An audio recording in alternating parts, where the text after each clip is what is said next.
Hey guys, this is just your reminder to subscribe. If you have any questions or any cards that you want to send in for our Sicko Zone Hall of Fame, anything like that, shoot us an email. All of our info is down below.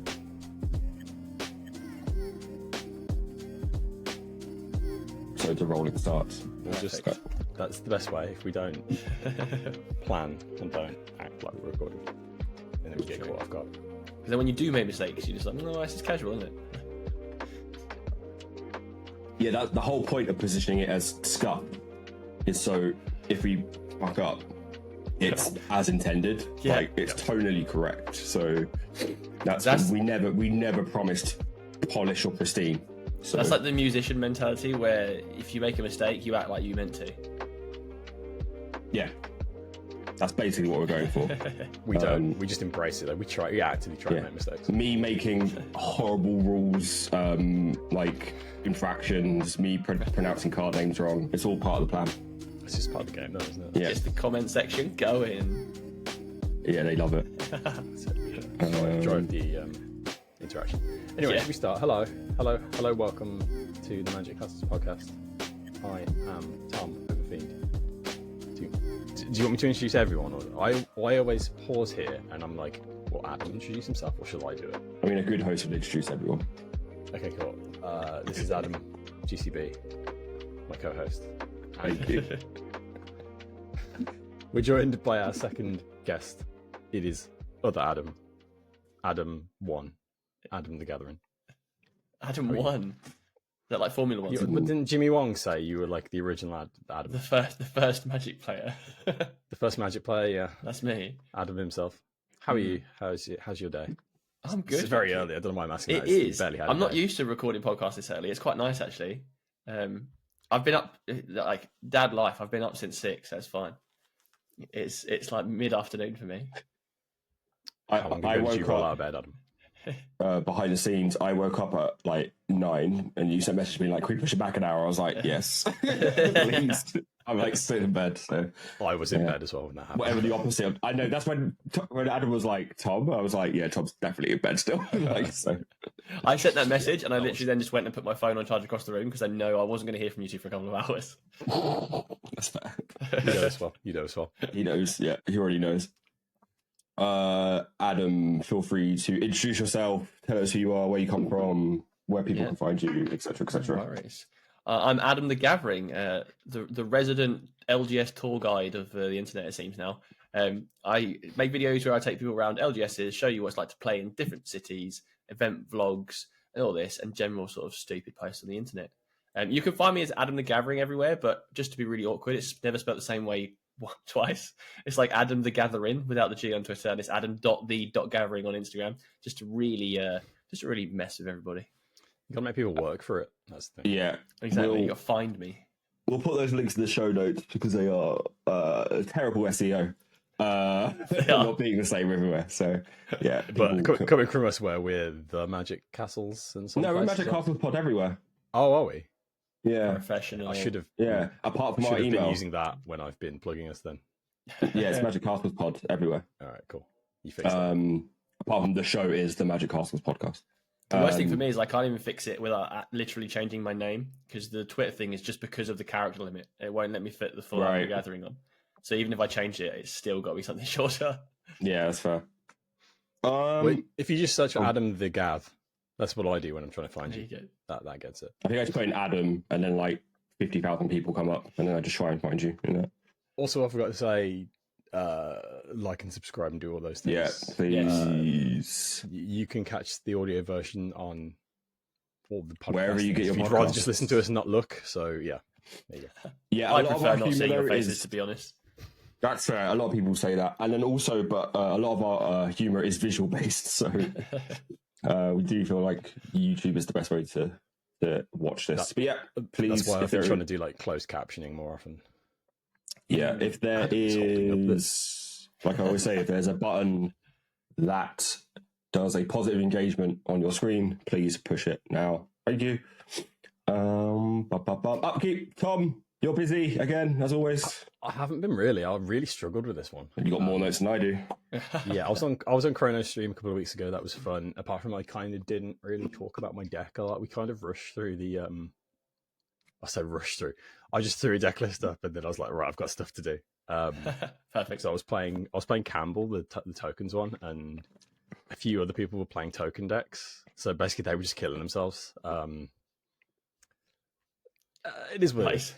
But yeah, other than that, I finished up my Calamity deck. That was really fun. And I upgraded. My friend bought me. It was my birthday. Happy birthday. Thank you. My friend got me the Gonti deck, which I previously bought and torn apart. The Outlaws one. So like, this is a sign I need to build it. Yeah, you do. So I did. And it's really good fun stealing other people's stuff. I found those decks work better. Well, those decks. Olivia and Gonti work better when they're not in the same pod, because if you're playing somebody who's stealing cards with a stealing cards deck, it's like one stealing cards deck in a pod is enough. I think. Yeah. Because then what you're zero sum. You're all stealing nothing from each other effectively. Yeah. The original playthrough I had with the first one, my girlfriend was playing it. Her friend was playing Olivia. I was playing Yuma. I can't remember what the other person was playing. So basically, all my cards were landfall, which were useless to the Gonti deck. All the Olivia cards were useless to the Gonti deck. So there was only one target. So yeah. But yeah, when you're in a group with more variety, it's a really good time. What else did I have? I've got a few decks planned to add to the nonsense that we've got later, but I'll keep that. Keep that up here for now. I laughed when you said you played Campbell on Chrono stream, because that's what I'm doing. Oh, cool. He's gonna have flashbacks to that. Yeah, so. He was like, "What do you want to play?" I was like, "Campbell." He was like, "Oh, okay." Just for the record, I didn't play a card I had in hand, and I kind of stopped doing things because I realized how miserable I was making it for everyone. Yeah. Because towards the end, I did the wedding ring thing where you give somebody a wedding ring, then you get 2 wedding rings back, and it was just like, it was So I kind of threw it at that point, but yeah. And the other thing, people never know how to pronounce my name. It's a bit of a running joke. I followed Wheeler after the draft stream I did with Badger, which was actually really good as well. Didn't mention that. OTJ draft, so much fun. Nice. And he came up with 2 new pronunciations actually that I was quite happy with. There was Zeverfiend. Okay. And Christ of a Fiend, which I quite liked, because of the Xmas Christmas thing. That was it is good. But yeah, so that's me. That's what's been going on with me. Adam, what's up with you? I've seen you. Pub stomping, mono black standard tournament.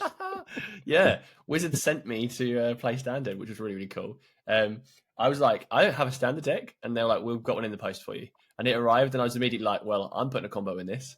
So I just took it straight to standard with the new Russian Red card and Bloodletter of Aklazot. Just like, let's see if we can just pull it off and drain an entire player's life. It was fun. It was nice to go and try a different format to Commander, to be honest. And like go and visit a store I'd not been to and meet some new players and stuff.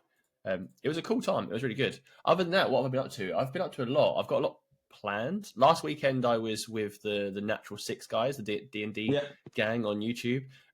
Spent the day at their studio teaching them how to play Magic, like in the deep end as well. None of them had played, and I was teaching them how to play Commander in like a couple of hours. And then they did a live stream where they played their first ever game, and it was just like absolute chaos, which was brilliant. I was loving the whole thing because I was just sat there like table friend. It's so weird how like Commander is now how people learn Magic. There's two ways I found people learn Magic. It's one, beating the crap out of that pixie on Magic the Gathering Arena, and then it's Commander. Yeah. But like Commander it's the best social way to learn Magic because there's no pressure because there's 4 of you. But then in terms of like complicated board states, like I couldn't imagine trying to teach people with the 4 OTJ precons because that just sounds like it's the absolute mess. Yeah, because they're really complicated, especially like the red-blue one and the Steals one, right? Because if you're a new player, you're like, oh, what do I steal? What's good? What's bad? Oh, I need to know what your cards do as well as mine. Yeah. So yeah, what did you teach them with? So they had a selection of precons from the last 2 sets. So it was Moses, Call of Mana, and Thunder Junction. And I let them choose what they wanted, and sort of had to guide from there. I learned how to play Magic through Commander. That was my entry point. So I knew what worked and what didn't for me. So I kind of like used that to dictate. So I took a starter kit. I just turned up with a starter kit and was like, right, let's learn the basics of this. And then once you've grasped that, we'll hop onto multiplayer basically. They're all in the games industry and like get turn-based things, so they picked it up the basics really quick. Then it was just a case of me sitting there being like, all right, let me explain what goad does, because you just played a goad card, and let me explain what suspect is and all that. So it was basically like I was the keyword dictionary and they were just sort of cracking on. But the Gonti, one of them was playing the Gonti deck actually.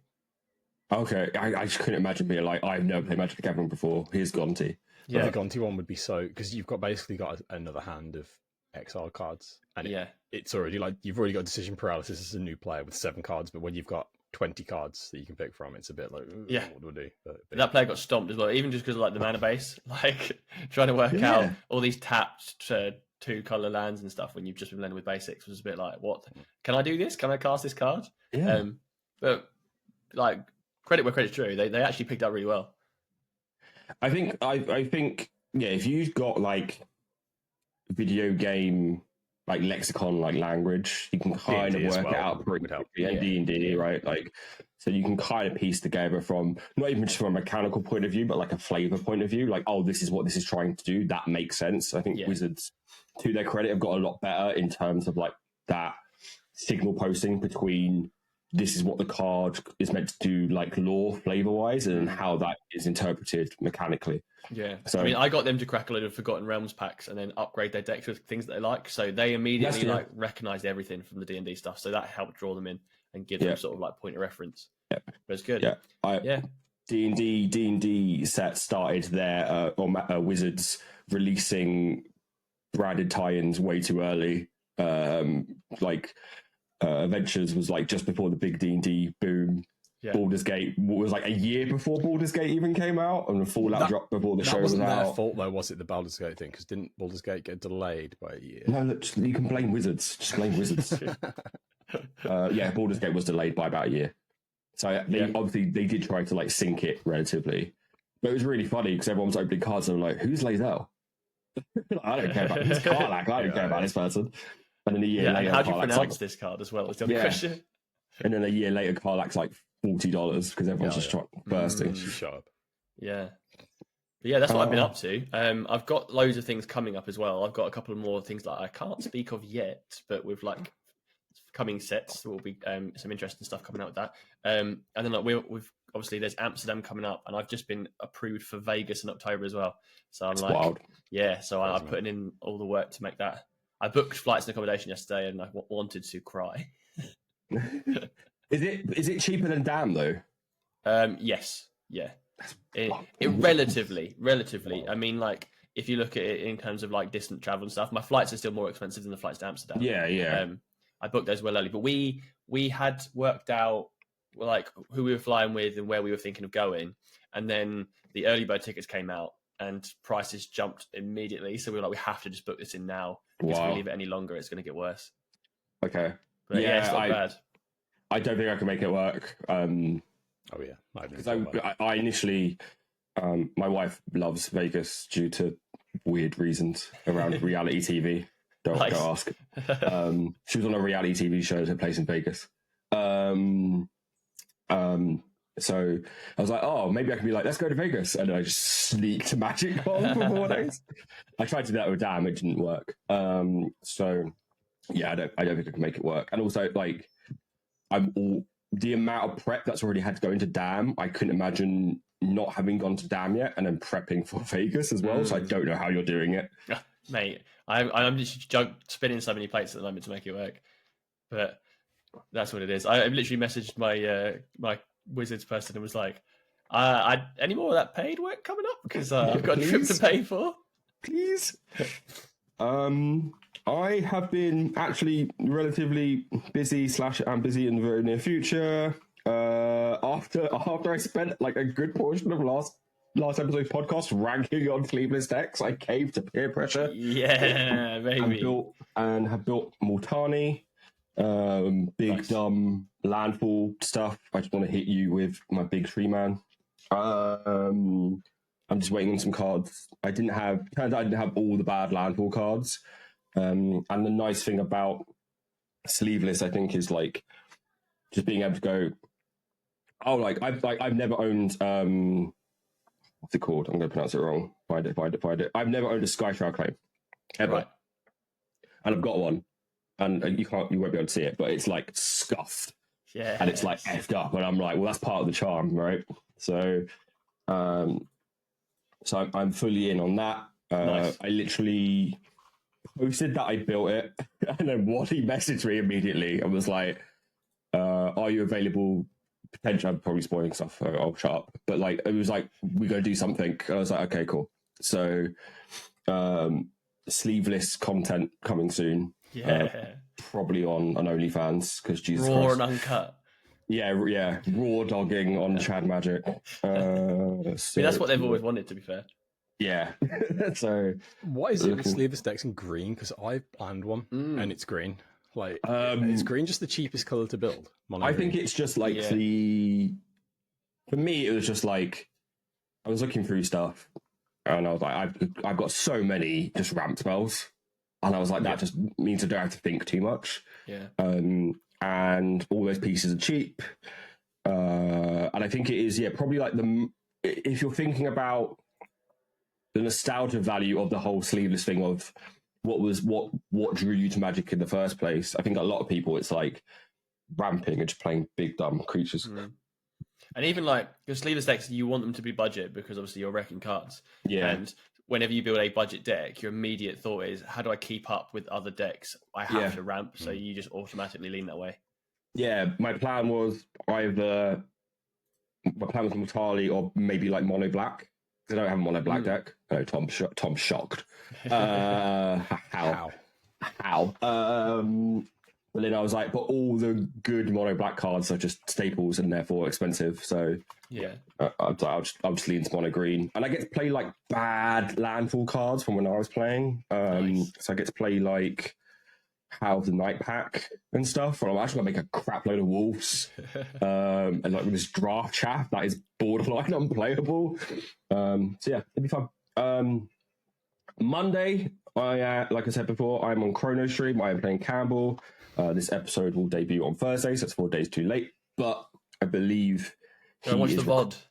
He is recording it for VOD. He already has told me and Wally to not swear too much, which I think is really funny. Good luck. Oh god, yeah, I dropped the biggest F-bomb. he was like, I don't mind a couple swears, but I don't swear too much. And then Wally was like screaming like F-bombs in chat because I was like, I'm playing Campbell. He was like, oh, he won't play Orders of Tokens. And I was like, that's a bad idea. And then I am streaming with Mad Dr. John and the Brazen Coalition crew on the 26th, so Sunday after this podcast airs. Don't know what we're playing yet. We haven't had our Rule Zeros discussion. But yeah, we'll see. Probably playing a deck that I haven't played yet. And we'll just either not draw anything or get land screwed. Because that's how new decks work. Yeah, perfect.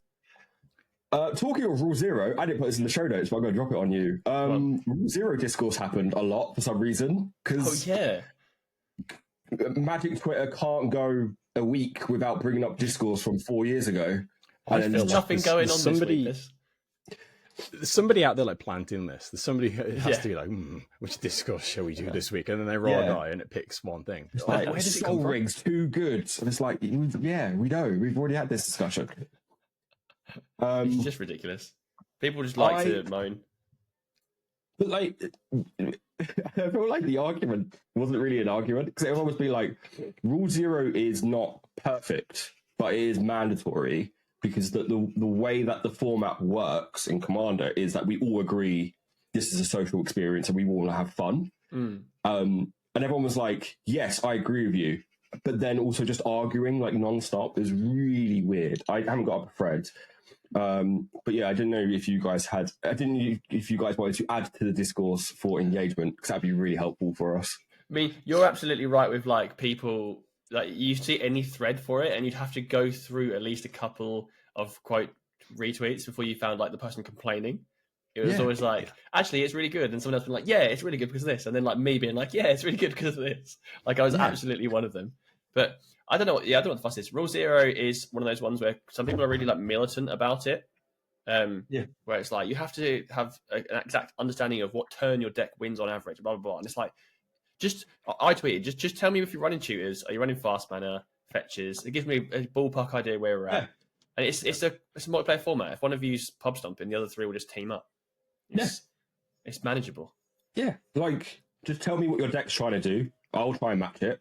Yeah. Or like, set up situations where there is interesting like back and forth. Like I've said this before, but I think like Commander's like a call and response format. It's like if we're all doing the same thing and we're all just shouting at each other, it's not fun. But if we're like, I mean, not literally shouting at each other, but like in terms of like, if all 4 decks are relatively the same in terms of like their ideal, what they're trying to do, it feels that the lack of interaction can be quite boring. So, if someone's like, I'm trying to do this, and it's like, okay, well, I'll pick a completely different strategy because in my eyes, that's what is going to make this game interesting and then also different for you and me, right? How can we make situations where, I've never played this deck against this deck, so like, let's try and make something that's, memorable.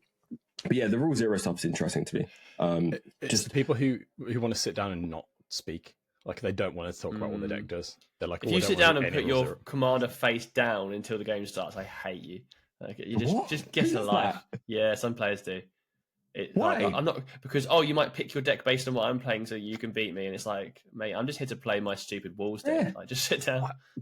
I hate when people will, if I'm playing something and then they say, "Oh, I'm going to play this," and it shuts down my deck completely, and then I change and they moan. It's like.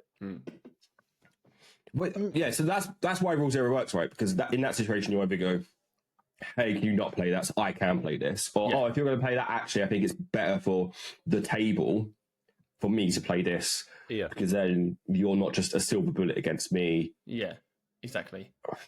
I feel like a lot of this is like just people not understanding like social conduct. Like that's all this is like, can you talk to other people?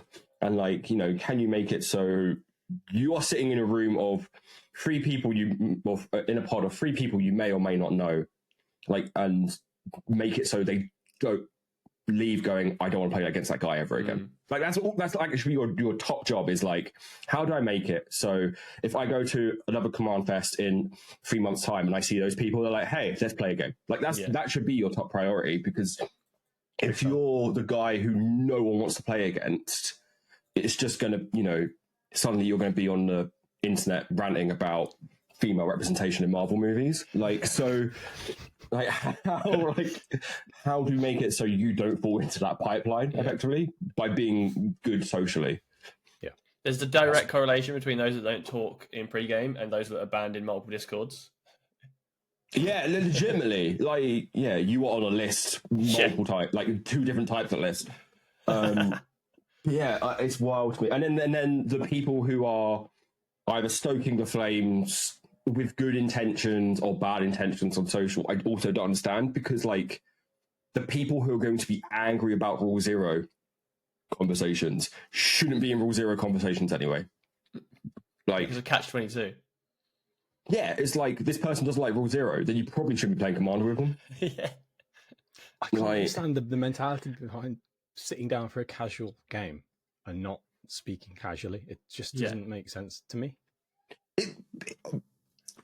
And like, if you want to do that, go play CDH, where everyone knows exactly. There's that. Yeah, there's that. That's but why also, it exists. Like, Commander is a vehicle to have a social interaction with people who are meant to be like-minded with, like you, right? Like, we're meant to all enjoy this game, and we're trying to have a positive social experience. So if I sit down, I'm like, I'm going to play like Rocco, I'm going to add every mechanic that I can possibly, and you're like, go put my Commander face down. What are you doing? Like, what world are we living in where I'm coming to the table and I'm like, hey, I'm trying to have fun, and you're like, I'm trying to play Mono Black EDHREC and destroy the table on turn 4. like, then go play CDH. We're not on the same page. Yeah. And It's that's why usually Rule Zero exists, because you can just get up and go, oh, this is not the pod for me. You should probably find someone else. I'm going to fuck off. It exists to get on the same page as everyone else. Yeah. And you can have a fun social experience with people rather than just stomping everyone or, I don't know. Like the individuals that are looking to do that are the ones that are like, that's their little win in the day. That's their bit of feeling powerful. Because like the amount of times I had Tom's experiences where I'm like, can I play Mirim? And everyone's like, And I'm like, can I play Mirim? And the table's like, I'm like, okay, I won't play Mirim. But like that, but I know that, right? So like Mirim exists for a very, very specific pod when it's people playing high power stuff and can deal with like, you know, Mirim is actually a deck for the whole we need to be playing more wrapped conversation. And I get that. And I'm not angry when everyone's like, I don't want you playing Mirim. I'm like, yeah, it makes sense. I wouldn't want me playing Mirim either. And I built the thing about the Lair, because I know we're going to talk about Eldrazi later. I've got a Malcolm deck, the new one, alluring, not new, the old new one. That cheats in a bunch of big stuff, Eldrazi, Jink attacks and stuff like that. And I very rarely play that because it makes me feel like shit playing it against people. Because like, as soon as you drop like a turn 4, turn 5, or even turn 3, sometimes I hit down Jin. People are just like, yeah. But like, it's in the right pod. It's right. You like exactly. That's you save it for those. Like my Kenrith deck is the same. Like I sit down and I'm like, right, this is borderline. Like it's not CEH, but it's right up there. It's waving over the fence. Like if we want to have that game, I'm happy to do it. But everyone needs to be on the same understanding that that's what we're going for. And then occasionally people go, yeah, hell yeah, let's do it. But most of the time it's like back in the bag. My Friday group. Go on, you go first, Tom. I was going to say my Friday group, we've played enough games now that we know what everyone's, what our expectations are. And that's a group where I can take stuff like that because we've had a guy play like a Goblin Sharpshooter on so early and just machine gun everything. Nice. It's just one of those decks. It's one of those pods through where shit happens and we're just like, wow, okay, that was cool. We'll go to the next game. And there I can play my dumb stuff like that. And that's a really good point as well. Like your regular group versus like meeting new players. There's a whole different pool of decks for me every single time. Yeah, if it's people I know either from this scene or like friends, I'll play the most degenerate shit. That's fine because they know like, oh, this is what this is capable of doing. But if I'm playing new people, I'm like, here's like, something that is fun, memorable, and makes it so you don't leave the table hating me. That's legitimately like all I'm trying to do. Talking of Kenrith, you're like, oh, Kenrith's borderline CEDH. At Command Fest London, you gave Kenrith to Gavin, and he found an infinite combo in about 5 minutes. Yeah. So it's definitely. He drew the entire deck, gained infinite life, and then Warstorm surged us with Dockside over and over. Yeah, it was. I was just like, oh, I think I wrapped twice, and then I was dead. So I was like, sick. Nice to meet you. But again, I knew that was the game I was getting into, right? Like I knew like I need to try and beat there. But where that affected me was we had the Rule Zeros conversation. I was like, oh yeah, I have Cultivated Colossus and Abundance in here. And then Gavin was like, well, you're dead. And I was like, oh, okay, cool. So that happened. Most Gavin thing possible. Yeah, he was like, I need to kill you because you've announced and you've got a 2-card combo that I've won, never played naturally. And so, like, didn't have anything in hand. It wasn't like, oh, by the way, I've got Abundance in hand. And I'm going to get Cultivated Colossus. He was just like, I literally said it Rule 0, and he was like, cool, I need to kill you like really quick. So I was like, oh, okay. Because that pod was us and then my video editor, Pete, who's like predominantly Pokemon player. And he sat down and went to deck, and after he was like, Jesus, man, like, what just happened? Yeah. We said we wanted a quick game, and we got. It worked. I managed to get back to my train on time. I'm going to share my screen. Shares the wrong screen. Yeah, that's literally the amount of times I have to like double check that I'm showing the right screen. Jesus Christ. Adam, that's my own face you're showing me there. Thank you very much. I do that so much at work. When I'm doing stand up in the morning, sometimes I have to share the board, and I have to drag it out to a new window, so I'm not showing all my tabs with like my 12 Scryfall windows and like decks I'm working on. Last week we talked about the stupid SpongeBob meme cards, and then as soon as we finished recording, they announced the entire Secret Lair Spring Super Drop. So we'll just run through the new ones, and then get Adam's thoughts on the bad ones for social content. I will start by They're- saying this they're is the listening to us. perfect time to show these with me on, and we'll get to why. Okay, cool. The quickest way to make me buy a full bundle is to be like, hey, here's an exclusive promo card if you spend a stupid amount of money. I want this card so bad. Yeah. So, I didn't know about this. I had Yeah. planned out what I was going to buy, right? It was under the amount. This time I still didn't know. I get a message from Cryptic saying I'm not going to be home in time to get the to get there as soon as it launches. Can you pick me up this? And then we split another one of them, which thankfully pushed me over the 200. Nice. So I'm getting this, which I'm really hyped about. yeah. Dude. So if you spend $200 in a single order, you will get a foil Seaboard Muse promo. Looks sweet. It is now legible for Windgrace because it's a bling foil promo, so I'm happy. Yes. Yay! I run Seedborn in Kenriff, so I was like, I need this version. Yeah, nice. Yeah, I've got But it. I'm not spending $200. I think it will be less than 200 individually after Yes, the they fact, are. So They usually are. I I'll think just get one. the Scarab God DJ one is like 30 quid, 40 quid. yeah. So Yeah. it is easy to pick up. We already talked about Hatsune Miku. Adam, are you a Hatsune Miku expert in any way, shape, or form? I'm absolutely not an expert. I'm very aware of what Hatsune Miku is. This is what made me laugh about having me on this episode because I remember the clip of Tom previously talking about Adam and Kerri being a version of me and Hatsune Miku. We did it. Now here we are.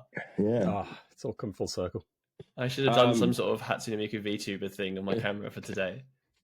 I think it's really, really funny still that when Kerri was like, I need to take a break for reasons, we're like, yeah, cool. And then they were like, Hatsune Miku. We're like, oh, it would be really, really good to have you around, but sorry. Yeah. At this point, I'll just edit in the picture of me screaming. I'll edit in the picture of me with the Hatsune Miku filter on. Yeah, for- nice. Perfect. That's how. I mean, this is the first time we've actually seen your face. That's how we normally see you on like private calls. Yeah. I have on all the time. I hate this one. I hate the Goblin Grand one. I love It's the Goblin funny. Grab one. I think it is the right level of stupid. I think I love Frun being a literal troll. Yeah, and in the every comments. single card he's just saying It's something. very funny. Yeah. For me, this is what Secret Lair should be. The only thing that's missing for me is like value, right? It's all chaff. But I think the actual treatments themselves are pretty funny. I like the phone screens. The phone screen's Like cracked, being yeah. cracked is so good. It is but funny yeah. and cute, but I don't know, the art doesn't really get me. Yeah. I think the fact that it's goblins and historically goblins have like in Magic the Gathering, goblins are either goofballs or just savages, which is a bit weird. But like leaning into that more like fantasy trope of like them being, idiots, I think is great. Yeah. So I think the one thing that really bugs me is the power and toughness being where it is and not in the bottom corner. Oh, it's the likes and dislikes, yeah. isn't it? Yeah, but it's also like both of those symbols are like symbols. Like I don't understand Oh, yeah, some of that decision making, but the majority of my dislike for this is just the fact that I'm like in my 30s and a boomer and just like, no, don't put social media on the cards. yeah, it's a bit fantasy breaking, I guess. But then like Universes Beyond like opened that Pandora's box, right? So yeah, absolutely. It me, leans it's into a- like the steampunk thing, like the World of Warcraft goblin thing. So Yeah, I'm not I mad also about it. think- I just wouldn't buy it. That's my take. yeah, I did skip it. And now I'm a goblin lover, so I'm a bit sad about it. But when they make the Reddit versions of these cards and it's all just like angry people shouting at each other, I probably won't buy them. Yeah. I love Apology version Amazing. 1. Yeah, Looks the sick. pulp magazine styles are so good. Yeah. So you got Tezzeret Seeker, my boy, Grizzle Kicks over here, Grenzo, Havoc Grazer, and Nickelbolas Planeswalker eating a train. I want the Nicholas sisters. It's so split. cool. I'm splitting this with Cryptic. He's getting the bolus, and I'm getting the They're bolus. really cool. Really into it. These are nice for sure. And then You they get did another a one. version volume 2, Vorinclex, OG Vorinclex, Voice of Yeah. Hunger, Yeah. Corona Voice got False God, Jesus Christ. So good. Corvold, Bait, Curse King, and Memnarch. I love the Memnarch for the fact that Memnarch one's so there's good. little they've just sherifified him with the little badge and the bandana and stuff. He's got the bandana around his neck, the little neckerchief. The only gripe I have with this, why can't this be Kaldheim Vorinclex? We've had a lot of Voice of Hungers, and part of me thinks based on the fact that this is also clearly hunting horses or deer or what have you. Yeah, that to me makes it feel like maybe it was a last minute swap because the art doesn't feel Voice of Hungary. Apart from the fact he's hungry and eating. But yeah, I'm a bit peeved with another Voice of Hunger reprint. Also because I don't know about you guys, but Vorinclex Voice of Hunger is the green card I always add and then take out pretty much immediately. Because I'm no one wants to play against this. It's a massive feel bad. Yeah. I was hoping for the Kaldheim one for my my gamer deck, but I did pick that one up because I've got Corona and Memnarch. So. Showcase Outlaws of Thunder Junction is the wanted posters for some reprints. So it's Colossus, Traitor of Geth, Magda, Brazen Outlaw, Dak Faden, and Grisang, Akiba Boss. These are cool. Kalisis is very sleep token coded over here with his mask and the drinking of blood. So, I do like the art on these. I think it's real killer. I'm going to show my wife this, and she's going to want me to build it for her. I'm a bit mad about them just because they're the card style that you're getting in the set, and so it feels less special to me as a secret lair. And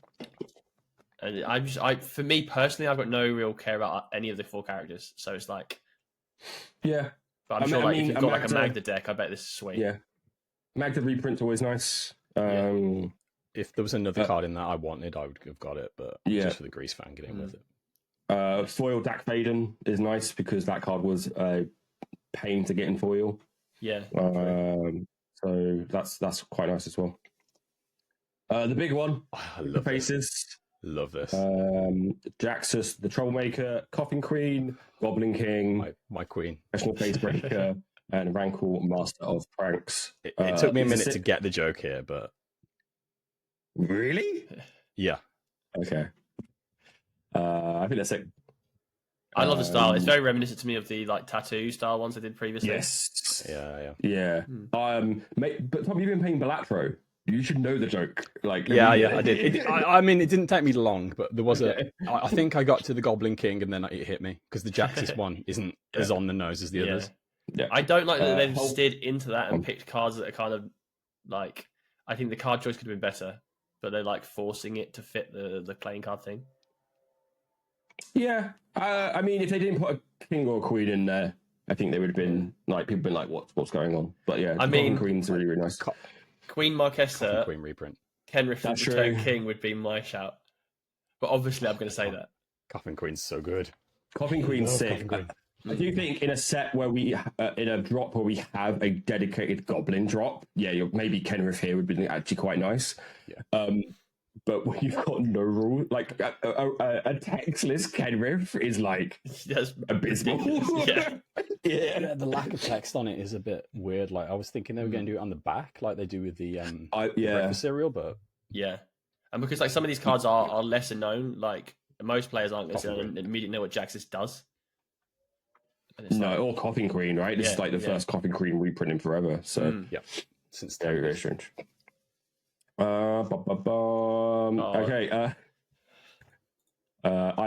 Sans Mercy.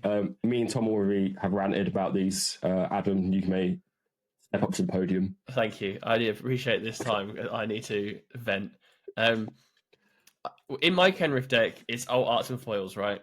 And one of my favourite cards to win with is Torment of Hellfire. And I've been waiting for an ult of Torment of Hellfire for so long, literally 4 years. And then this is what I get. And I'm just please. I was really thinking about it because that Torment the art is so The art's incredible. The art is so good. But I don't want a SpongeBob meme in my commander deck. The art for all of these is like sick still. amazing. But yeah, I mean, to be honest, I think you would, if you bought this and put it in your Kedriff deck, you would take it out as soon as the first person recites the flavor text to you. Yeah, in the voice Like, as well. Yeah, you'd be like, nah, I can't do this anymore. Yeah, livid. I was so mad when I saw this because I saw it. It was like, it's funny, but it's stupid. It's not for me. And then I saw Torment of Hellfire. I just had to sit down for a minute. I still, putting my tinfoil hat on, I still think what they're going to do is do a version of this with the proper text as like we're sorry. Like I think if I was Wizards and I saw all the anger and backlash to these, the way I position it was like, okay, what we need to do is do a notepad apology, right, and just put that on social, and then in the next drop release this like properly. I think that'd be such backlash though if they did that now, because so many people have bought this because they wanted the card, and if they did that in the next one, people would be like, "Oh, why?" I would have done it before. I would have done it before the drop came out, right? So people would have made that quite actual decision. I wouldn't do it now. I wish that's what they would have done, because I think that'd be really, really funny. Like, oh yeah, we actually made this. Like, I was still hoping the actual reveal was going to be that it was a joke and it was normal text, but absolutely wild. Poor artists. So that's our secret layers. I bought the full foil because I'm an idiot. Wait and see. I mean, I still haven't received the Equinox one. I haven't received the last two. Was the Fallout one the last one? Fallout, how bad it is. Fallout ships in a few days. Oh, does it? Okay. Or Fallout, the payment will come out in the next few days. Whether it will ship is another question. Great. 22nd of May, I believe. I can't remember which ones I bought. All I know is they show up. I'm like, oh, and then that's unhealthy, Adam. You need an intervention. And then they put them in a box, and then I don't look at them for like another year. Yeah. Mate, that's about the sixth intervention we've given him. So, do you know how bad it is? Wait, give me a second. He can't be stopped. He can't. I mean, he's gone to gun orders and more now. Yeah. Oh God. If that's all secret layers. Yeah, it is all secret layers. Right, so this is box one. Box one. Secret layers, right? You think that's bad? I do think that's bad. Right. They're all unopened as well. I couldn't not do that. I've got a second box. Oh my God. That's all. This is all secret layers. Oh my God. I can like Scrooge McDuck vault secret layers at this point, and then like jump in and just swim around. I can't even keep a booster pack on the side of my desk unopened. Oh, tell me about it. Yeah. I was trying to do the thing where I put aside a booster pack every week, and then at the end of the year I open them, and I opened them the other day because I was just like, oh, it's unopened packs. It's too irresistible. I cannot believe it is a problem. It is a problem. You're unhinged. It was when I think the one that made me laugh the most was there was that drop. I remember it pretty clearly. It was the Post Malone drop, right? And it was like the Post Malone drop, and there was like loads of other like collections within that or items within that. And it was like, Tommy might have to bleep this so my wife doesn't divorce me. It was like £750, and I showed my wife. I showed my boss because he's massively into Warhammer. Right. So we kind of like joke around about how like who is the most financially in debt due to like their hobby, and I was like, I literally all I did was brought up my secret layer order history, and he was like, holy shit. Like, it's so mad. So yeah, I am selling some of them because I'm just sitting on ones that I'm not using. It is bad. So that's not it at its peak. That's actually, if anything, it at its lowest. So I need to look through them, actually, the ones you're selling. I looked through your cards you're selling, but I didn't look through the secret layers. So I need to go my card market, Adam GCB on card market. Thank you. I'm on that. I need to find it. That's what I do. I buy individual. I've never bought a secret layer ever. Not a single one. I initially was like, these are dumb, and then bought the Dog Day ones, and then I was hooked. So yeah, Modern Horizons 3 continues to be a set that I am very conflicted about because there's too many boring colourless fuckers in this set. Yeah, there are. There's so many Eldrazi. If that's the one thing Eldrazi decks needed, it was more help. Oh, there's just and like it's just so many. I just we all know the one that's we're all gonna bitch about the most. So they have. I've not actually seen most of these. I've saved it for. So I'm reviewing a lot of these raw. So Wizard are releasing Modern Horizons 3, which is effectively like a retelling of the Eldrazi storyline. In doing so, they realized, a really fucking bad idea is when we nuked our website and destroyed all our articles detailing the Eldrazi storyline over the last 20 years. So they've started re-releasing those stories and those articles, and then have been spoiling cards from Modern Horizons 3 within those articles as well. So a weird way of spoiling cards. Interesting, but probably more interesting that if they just had the articles still there to, from Mothership, they could have just updated and then pointed people. And a lot of cards have been leaked with this set as well. Yeah, so we don't talk about leaks here because I feel like if you're a creator who has worked really, really hard and has got a spoiler, a preview card, for it to be spoiled by some guy in a Belgian warehouse with his camera phone from 10 years ago, flip phone. He slides his phone screen up and then takes a picture of it in the dingiest light. We don't try to talk about those because it feels bad for all's involved. So at time of filming, I don't know what my preview card is, so I'm really interested to find out what it will be when this episode comes out. I'm previewing it on the 22nd, which I think is Wednesday.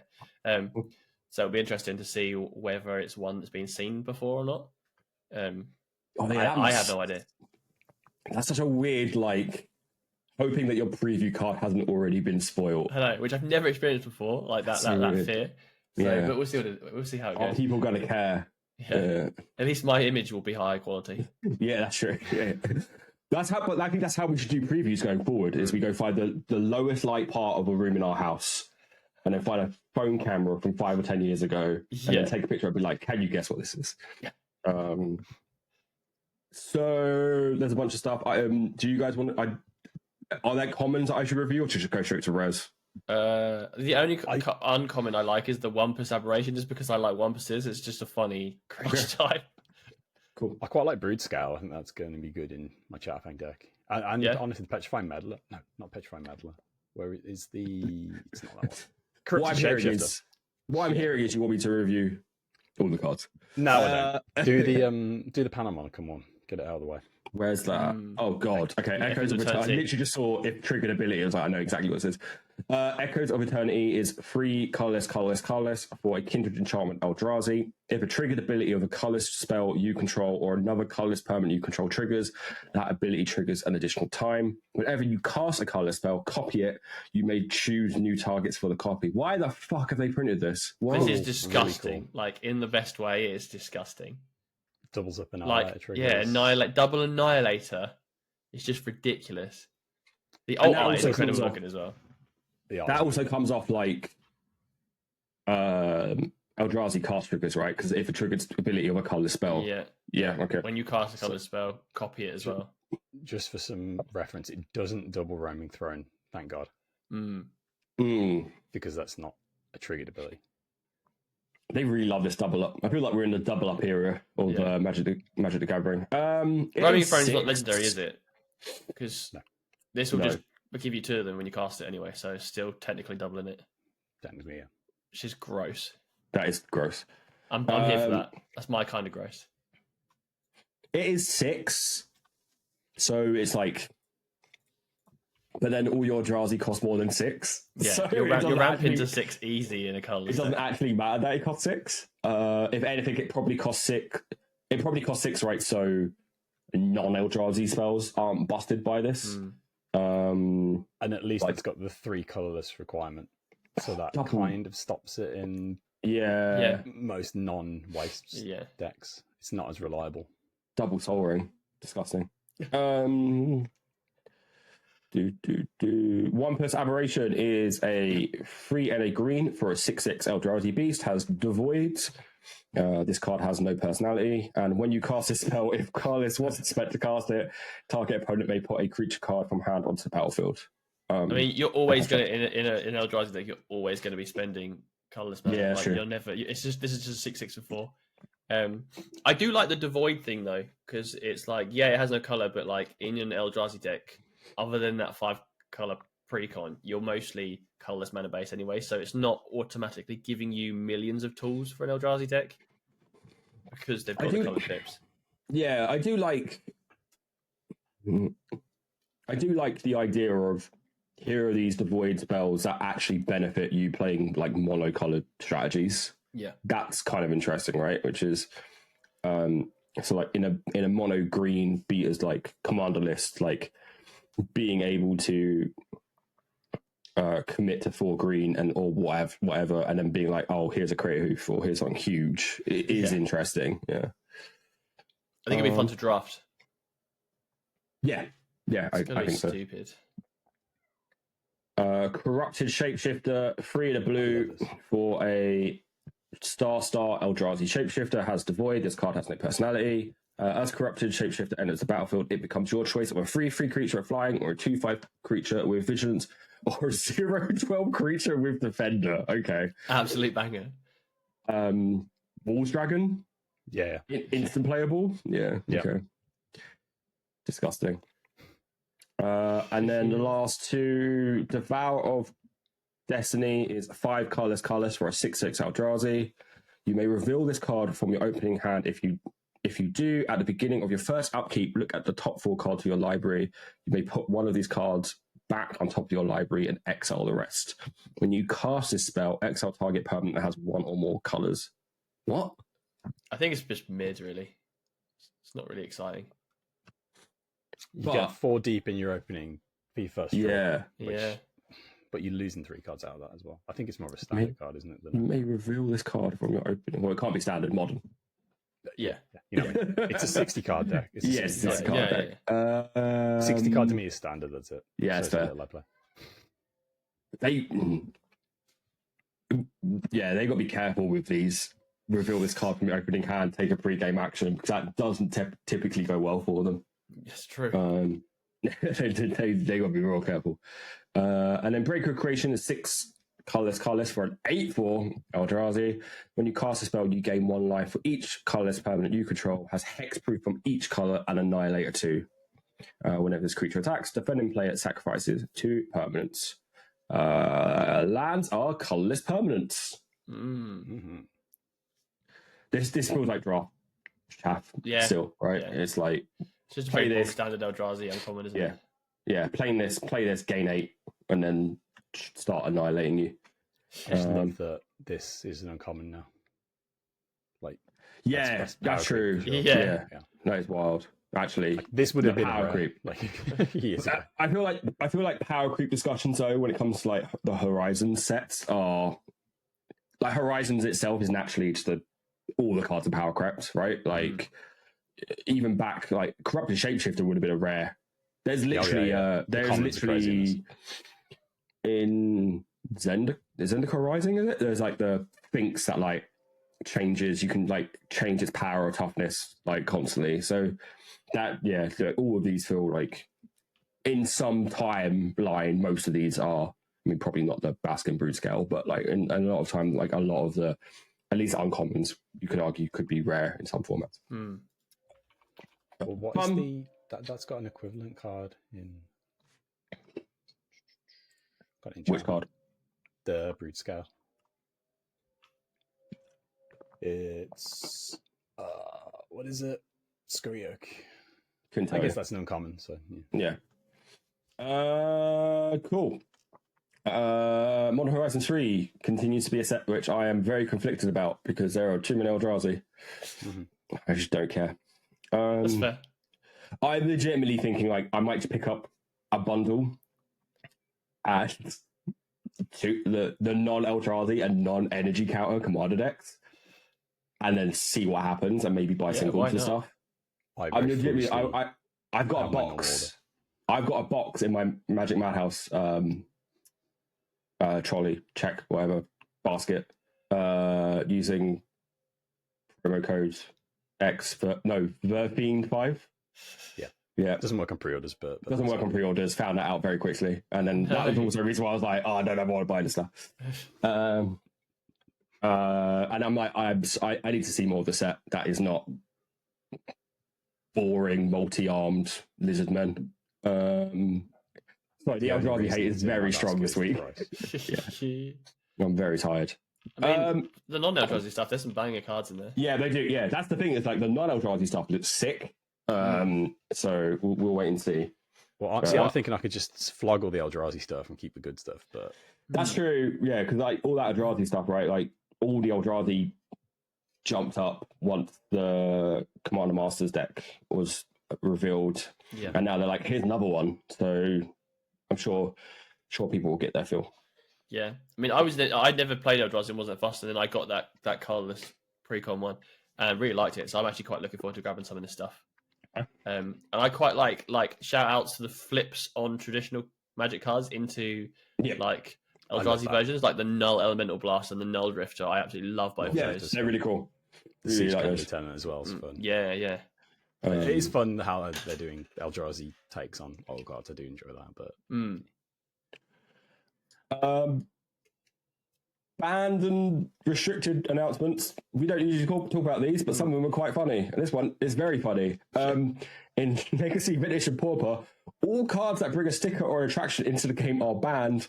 So Infinity is getting retconned into Oblivion. You both have Dangerous Gamer decks, don't you? I did, yeah, and I got fed up of all this just fuss with stickers and attractions. It was too much effort for me. I was like, I'm stripping this. Can't help me bothered.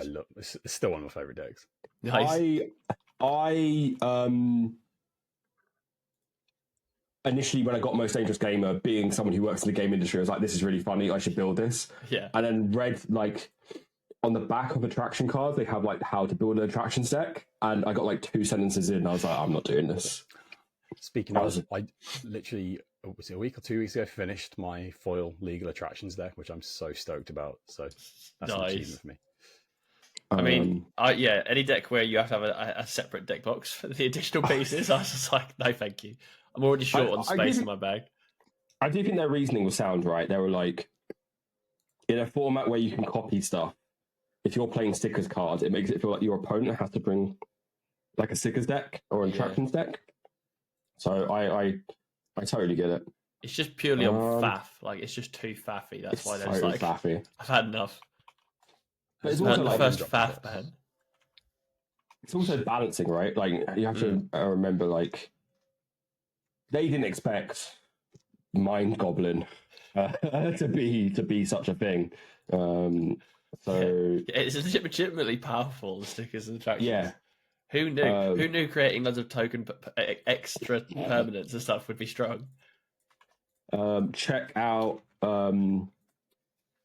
Prof Commander game. He plays with Jim Davis, Cedric Phillips, and Patrick Sullivan. When Jim Davis pulls out the Mind Goblin, Patrick Sullivan's face is incredible.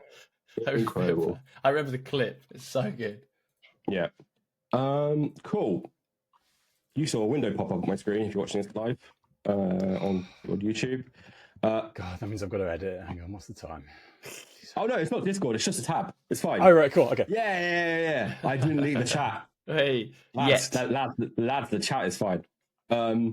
So we are getting ready for Amsterdam. Yeah, baby. We have had multiple chats around the fact that me and Tom have too many decks. Yeah. Adam, as a MagicCon / Magic event connoisseur, I think it'd be quite useful for you to jump in this conversation of we are going to work out which decks Tom should take to Amsterdam. Nice. Can I preface this then with my golden piece of advice? Yes. Take next to nothing.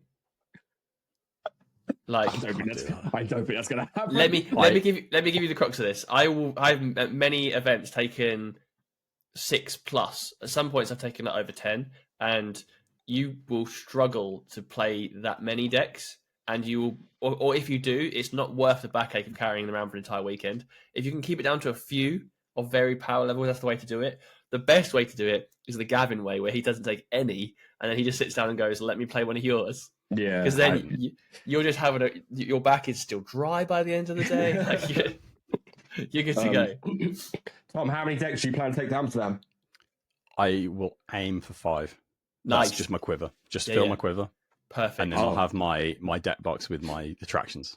Yeah. And that's it. We're probably going to do this for me next episode. I'm planning on taking 15.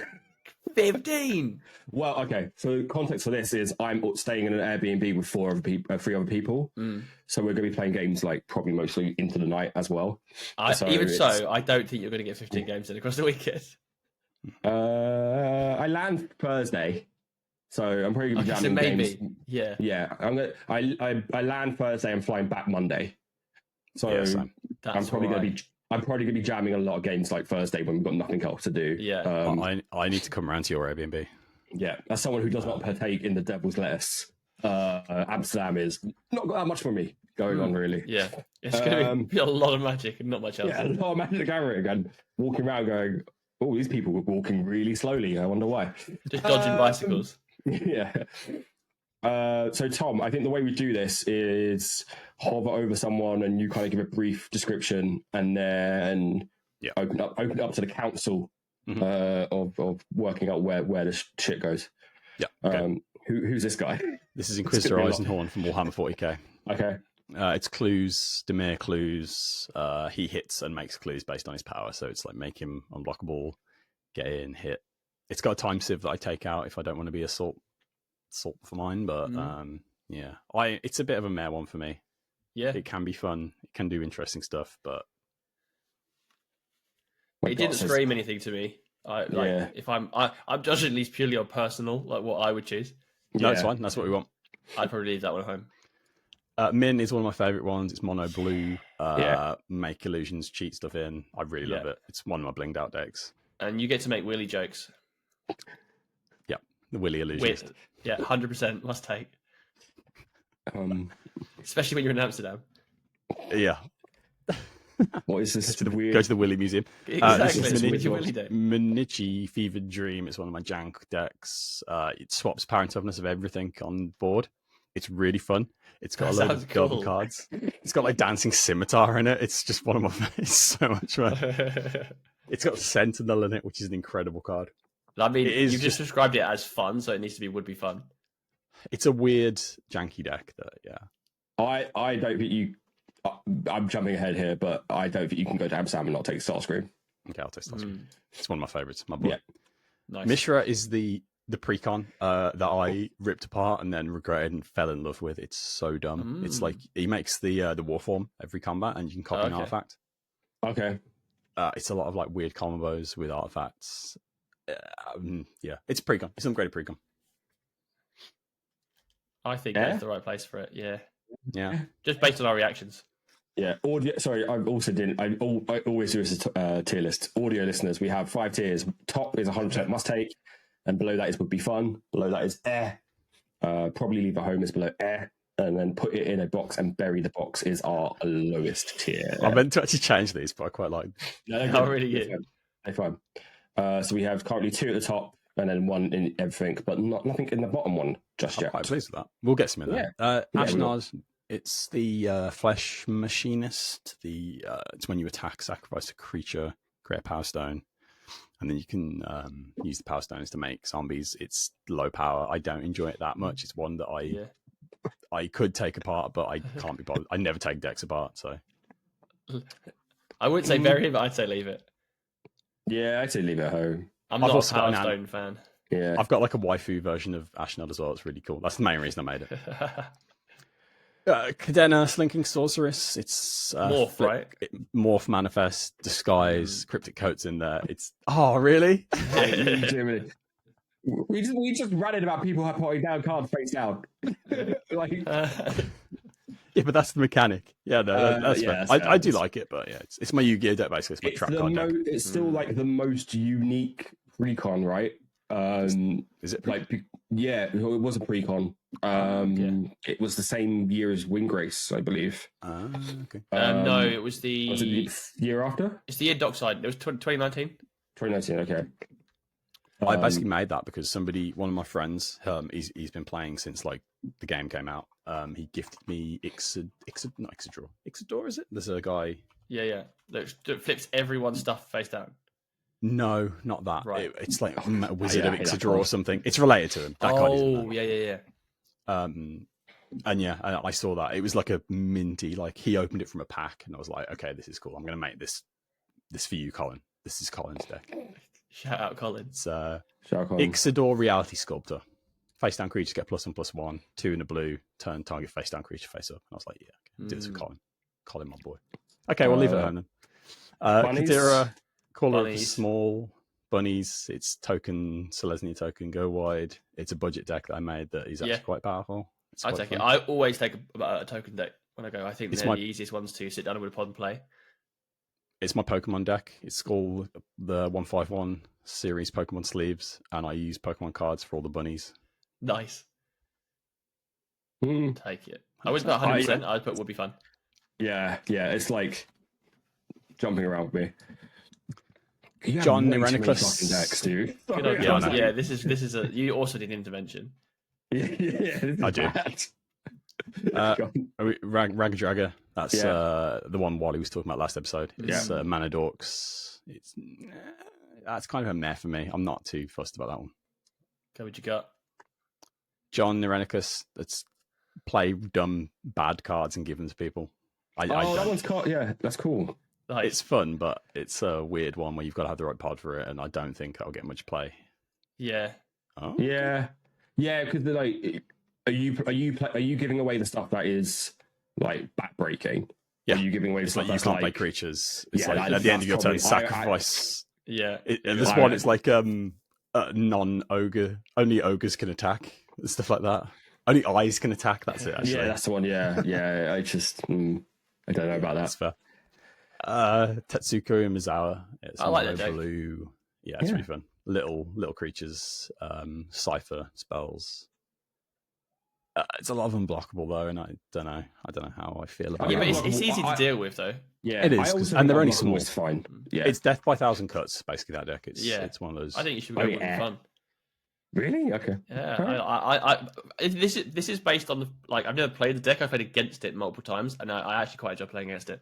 Yeah, because it's So- like it presents something that you have to deal with, right? Yeah. Like, so you're getting hit by it quite quickly, and you're like, okay, how do I deal with this? And it presents an interesting situation. It's not locking you out or anything like that. It's just saying, you have to answer this. So that's different than like, do you have any eyes in your deck?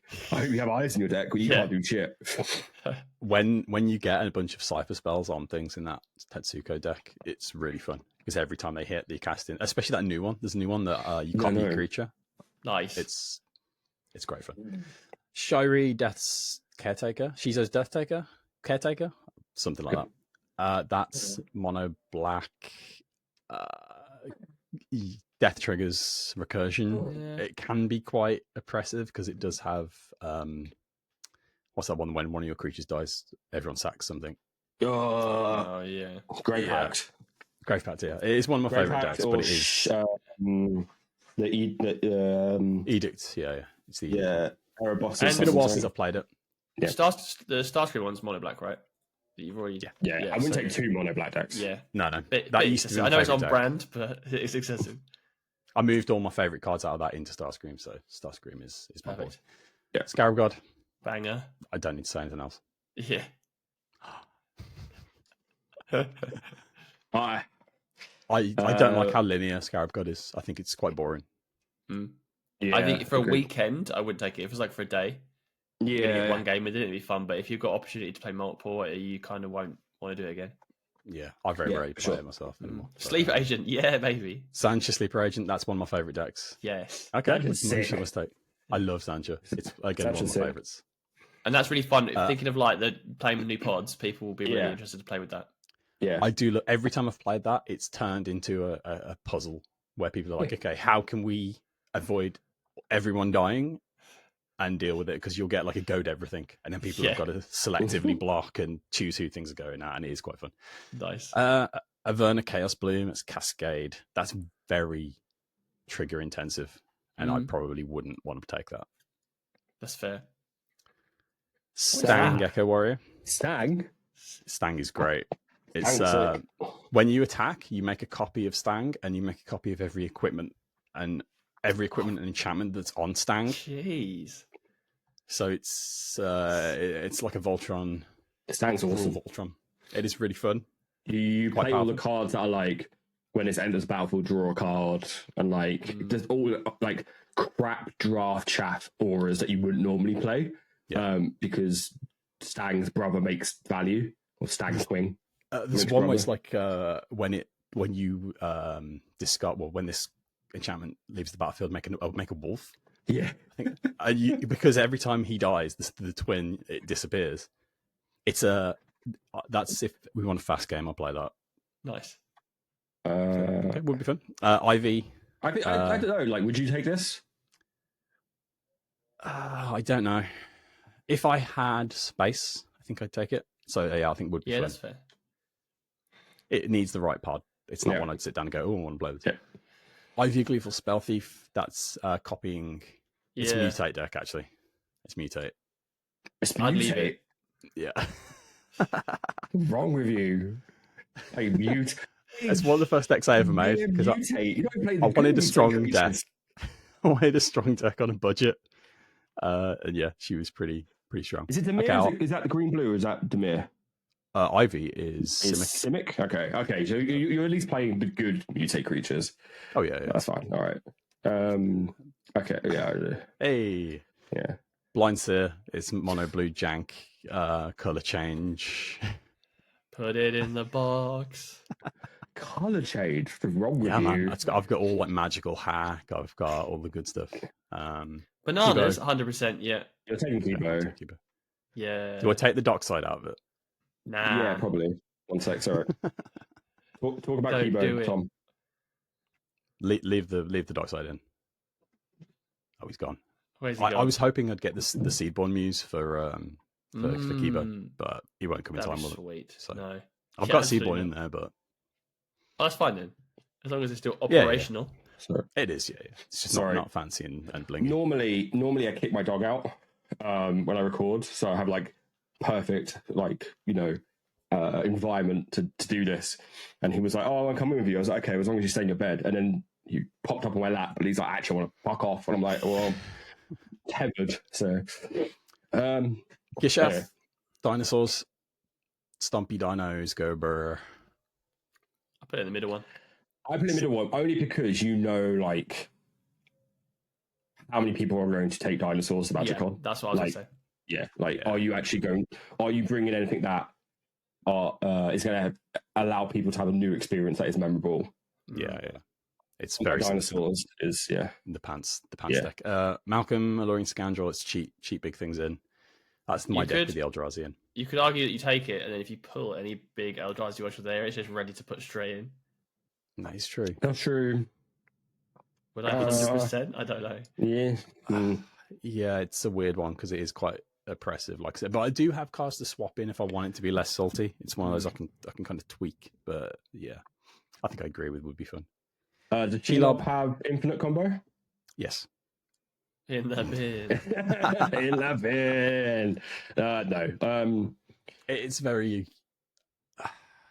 I wouldn't say oppressive. It's one where I kind of sit back, and then when somebody pokes me too hard, I kill everyone. Okay. That doesn't sound very fun. Yeah. I don't know. I probably would leave Shelob behind. Yeah, I don't think I'm taking that. Arcades, I haven't touched it for a while, but it's walls. You're about to get a brand new 012. Yeah, big butts. I've never done well with it. It's never performed well. Ever. Leave it at home. Bury it in a box. If it never performs, get rid of it. I'm tempted. I only say this because I'm on the correct way of life when it comes to big butt decks, and I'm a Doran apologist. Nice. And I want my cards to be like, we give you half of what you need to do. You need to go find the other half. Where I think KD's is too fixed. I'm thinking about rebuilding it as the Pride of Hulkblade, actually. But yeah, I've got my best decks behind me, and then I've got like boxes there, those wooden ones, and then I've got deck boxes down there that are the decks that never come out, and Arcadis is in one of those. So Rocco Street Chef, this is Rocco built properly, Adam. This isn't add every mechanic in the game. This was the deck I made because I wanted to go to Command First and win a game, and I went to Command First, played it once, and won, and then that was it. I was like, yeah, he's done his job. That's definitely not what my Rocco does. But yeah, this is high power Take Rocco, it. I think. Take it. My Rocco is out there to break minds. That's what Rocco's there to do. Poor D chess over there. Yeah. My pride and joy coming up now. Yes. We've got Skeleton Ship, Crimes. I love this deck so much. You have to take that. You have to. Because So you sit down much. and pull that out, people are going to go, what the hell? What is that? Yeah. My Gavin Verhey signed Skeleton Ship. Nice. Amazing. Gabriel Angelfire, another of my pride and joys. This is Rampage Force Blocks. Why are you playing Rampage? It's so much fun. It's so good. You Force can blocks. at the start of your turn, you basically give him one of a list of abilities, and one of them is Rampage 4, I think, or Rampage 3. Brilliant. So you stack him up really high, and then you play a bunch of things that force blocks. Chuck it in fun then.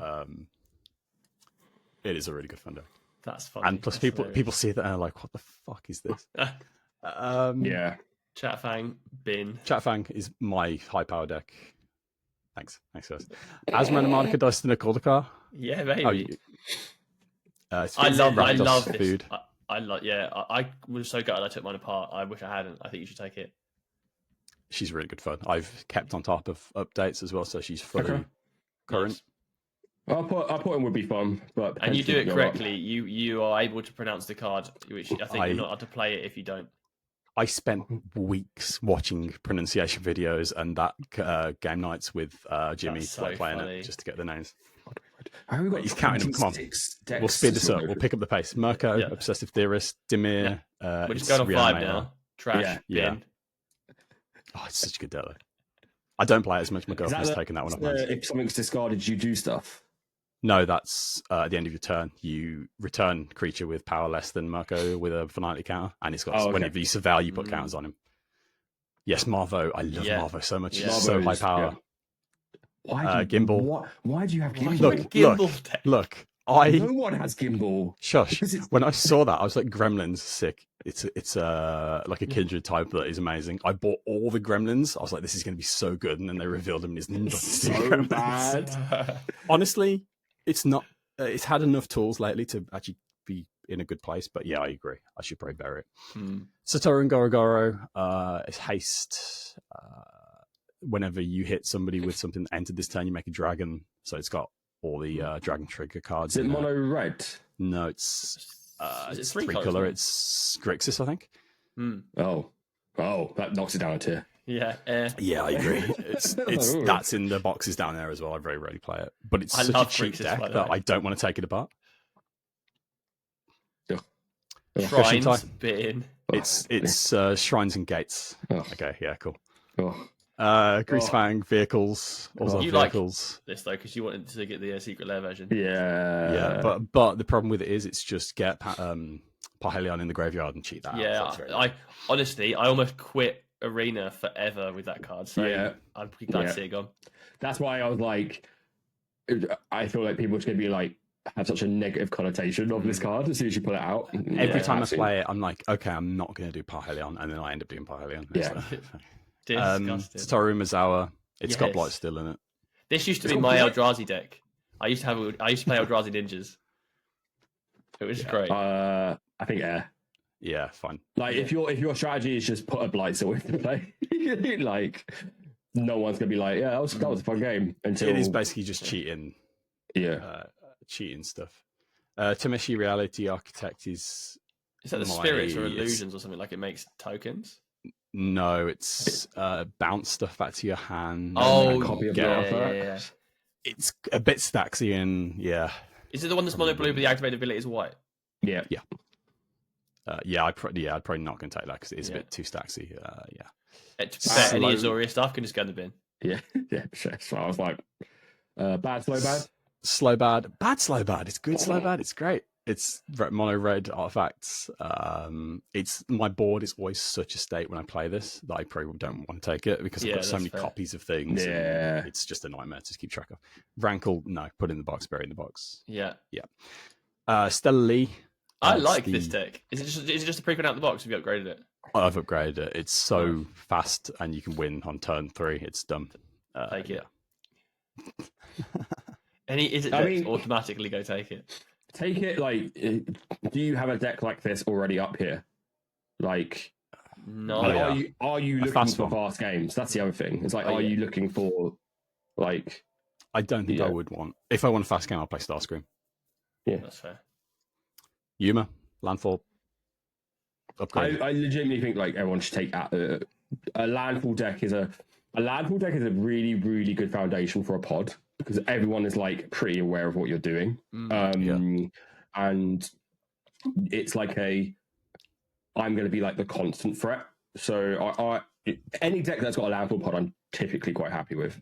The thing with Humor is every time I've played it, it's done fuck all for the first 5-6 turns, and then it just explodes on my turn. That's landfall. Right? Landfall. Absolutely shocker that the guy with the blinged out Windgrace deck is promoting landfall. Love landfall. Look, I'm basic bitch. I play the fundamentals of Magic the Gathering and get benefits. Yes, absolutely, please. Sign me up. That's why we're all here. Sign me up. That's what I want to do. Is do the bare minimum and get maximum payoff. Calamity. It's a lot of fun. It's like you double copy whatever you saddle him with. So it's a lot of triggers, ETB and LTB triggers. It's a weird one. It can be super, super oppressive. Yeah, I wouldn't bring that. It's an interesting one because it's like, you don't see a lot of it, I think. Yeah, that's what I fell in love with the horse at the pre-release. That's why I was looking at. I was like, it's mono red, right? Mono red, yeah. Yeah. Yes. Campbell, yes. I love this guy. Campbell. It's so much fun. I've got a card to share with you after this that you might want to put in if you can, if you haven't already. What the hell is this? Prime, Liberty from Prime. Fallout. Oh, yeah, I upgraded the pre-com. Yeah, gotcha. Big I'm not too fussed about this one.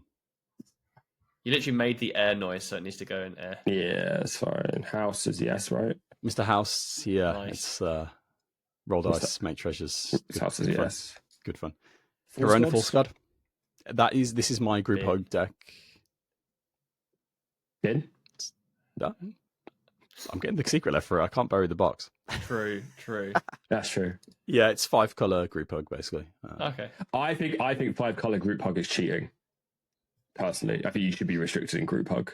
Yeah. It's basically all the impetuses and things like that to stop her coming at me because she naturally she goes around the board. Yeah, but okay, she can be cute. swung at me, and I don't like that. So I try and get her out and then get something on to stop her coming at me. That's cute. Okay. And it buffs a creature type when she attacks, which is quite fun. Hugh Grant. Hugh Grant, the Hugh Grant deck, mono black Hugh Grant treasures. Yeah, bin, definitely bin. Huge punch man. You need to get every card of this deck ordered to look like Hugh Grant. I'd love to do that. I might have to actually. Yes. The original joke was that it's got every card with Hugh Grant on it in Magic. That was the original joke good. that I had, and there's only one. Nice. Funny. It's mono black treasures. See, I would say would take if most people watched that movie and knew it was actually a character and not just Hugh Grant. It's a hugely underrated movie as well, I've got to say. It's a very good movie. Very good movie. The deck should still be in the bin though. I'm going to say leave it home.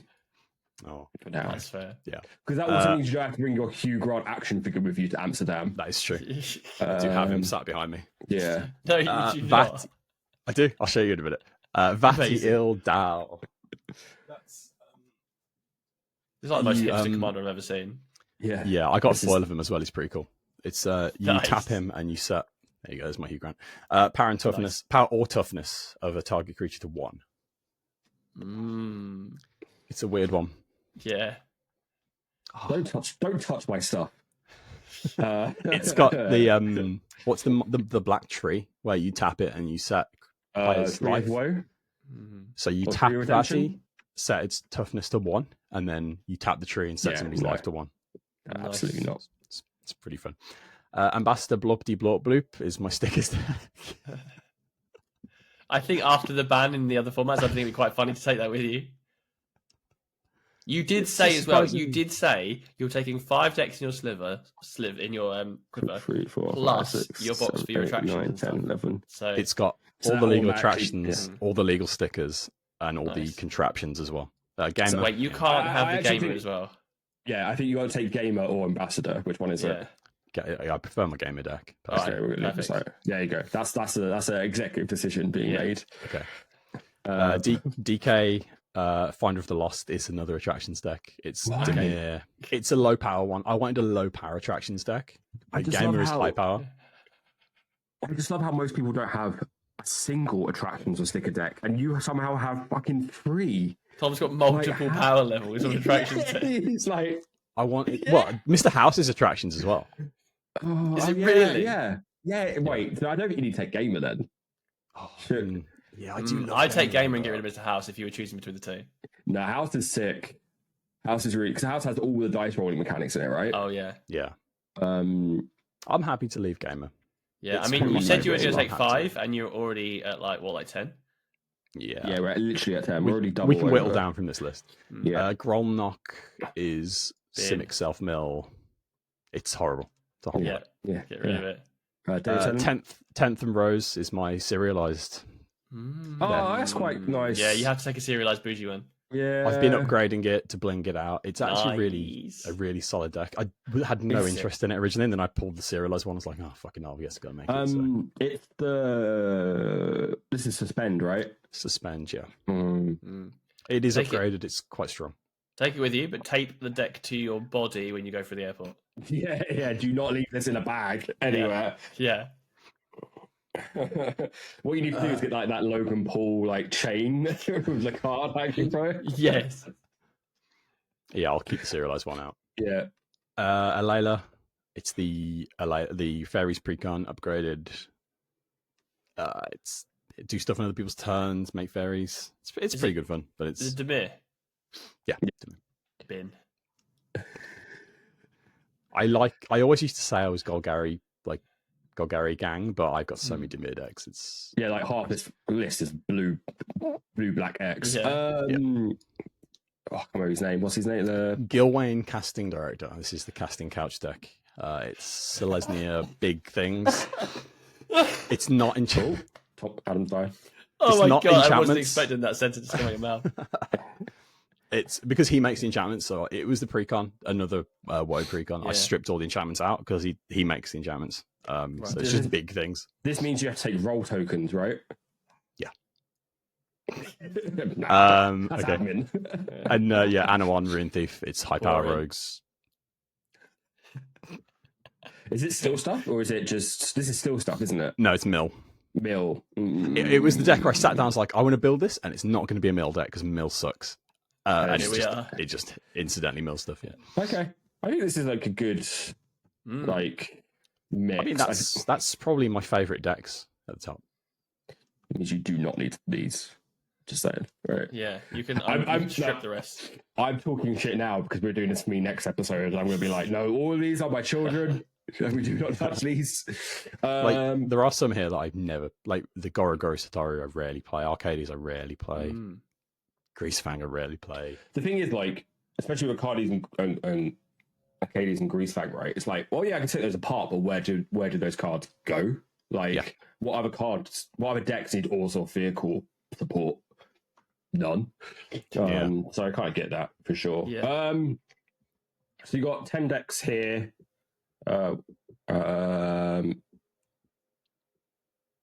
Wiley, Starscream, Zancha, Kibble, Kibo. It's Min as well. Min Willy Illusionist. Oh god, dude, I'm out of it. Ghost shit, pirate shit, Skeleton ship. Keep going. This is great. Yeah. I don't know. Marvel, You said it perfectly, Marvel. but like last time. Marvel. Yeah. Marvel. Yuma. I hate that. Yuma and no Campbell. I hate that in that deck the Mr. two House. potential commanders were Mirko and Marvo. Like, come on. Yeah. Yuma, Campbell, Mr. House, and David T. David Tennant. Mr. Tennant. So we need to My cut only it down to concern, 5. We're a gonna try lot and of cut it these down are to 5. high power. I wouldn't say I've got anything kind of low power there. I think take. Yeah.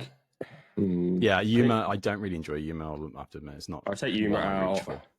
Are there I any that think- have like similar plans or similar styles? Mr. House and Campbell, kinda right in terms of like a populating tokens plus. Yeah, Like, I don't, in- like I don't live think I game? want to. I don't think I want to take Campbell. I think it's a bit. I mean, I'm it's a taking bit Campbell. grindy. You take Campbell. Yeah, I'm taking Campbell. that's fine. I want to take Skeleton Ship 100%. I want to take Starscream 100%. You've sold me on Zancha. I think Zancha's fun. Yeah. Maybe not Marvo because I think it's good fun, but how many is that with Marvo? 1, 2, 3, 4, 5, 6, 7, 8, 9. 6, 9. 9. That's too many to take. Yeah. I mean, you could cut. Is it Rocco? Yeah. The one. Yeah. Because like Rocco If can you're keep that same colours. If you're like being just like pure like Yeah, and it's variation. like similar, like giving your opponent artifacts. Well, Yeah. Rocco, you make the artifacts, but like that kind of like semi-group hug like strategy is pretty similar. That's a solid 8. What's that, 8? I think I'm happy with that. What does Marvo do again?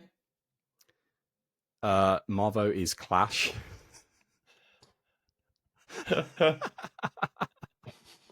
Hey, put him back. Put it back. What the fuck? It's whenever you win a clash, when he attacks, you clash with the defending player.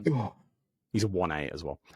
Whenever you win a clash, you can play a card from your hand with mana value 8 or less for free. I love it. Cheating. I love it. Okay.